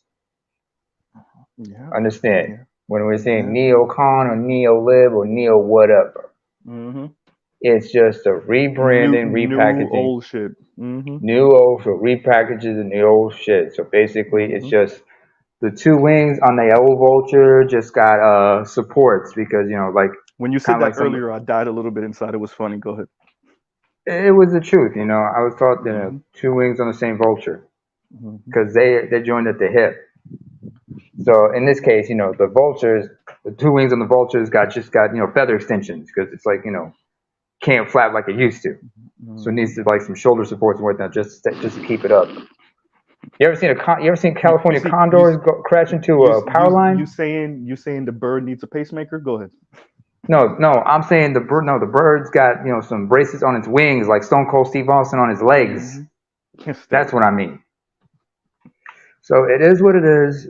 You guys have to open your eyes and realize they're trying to come at you with the BS, but they're always going to remanufacture it, repackage it, and people need to learn the history and learn from the past. But sometimes people just don't learn the right lessons. They just get the wrong shit. Yeah. Anyway, good night. Oh, Z, I think I'm gonna need to ask for your number one a while back. I'll put it in the back chat. You gave me the house one. I was asking for the cell number actually. Okay. Because I want to make sure if I have it. Okay, I'll send it. I'll put it in the back chat for me. Okay. All right, you guys. That is it for Mr. Z. I gotta be a boyfriend before this turns into a Medea movie, and Oh yeah, I forgot to mention something. Go ahead. I had a weird ass dream. I had a weird ass scenario that went through my mind. It involved you, your girl. Somehow I got dragged in and involved Charles. I don't know how this happened, but name it. We'll talk about it on another Okay. Stream. Let me. All right. So don't forget the number. Okay. Love, peace, and chicken grease. And wait a minute. Okay, let me do this real quick while I'm while I'm talking to me, man. Give me 1 second, y'all. Okay. All right, there we go. All right. So All right, just gonna check and make yeah, sure that's so the number. yeah, you can't call it now. I'm on the phone right now. No, So, well, yeah, WhatsApp, right? no, that's not WhatsApp. That's my actual number. But yeah. So you know, so yeah. Excuse me. At the end of the day, the reason why I cover neoliberalism today, and I'm probably going to cover it again in a month or two next time on Black Manosphere Show of the Week, is because I think it definitely affects the way we think about relationship, marriage, child rearing. I'm not saying it's the problem. I'm saying it is a problem. Excuse me.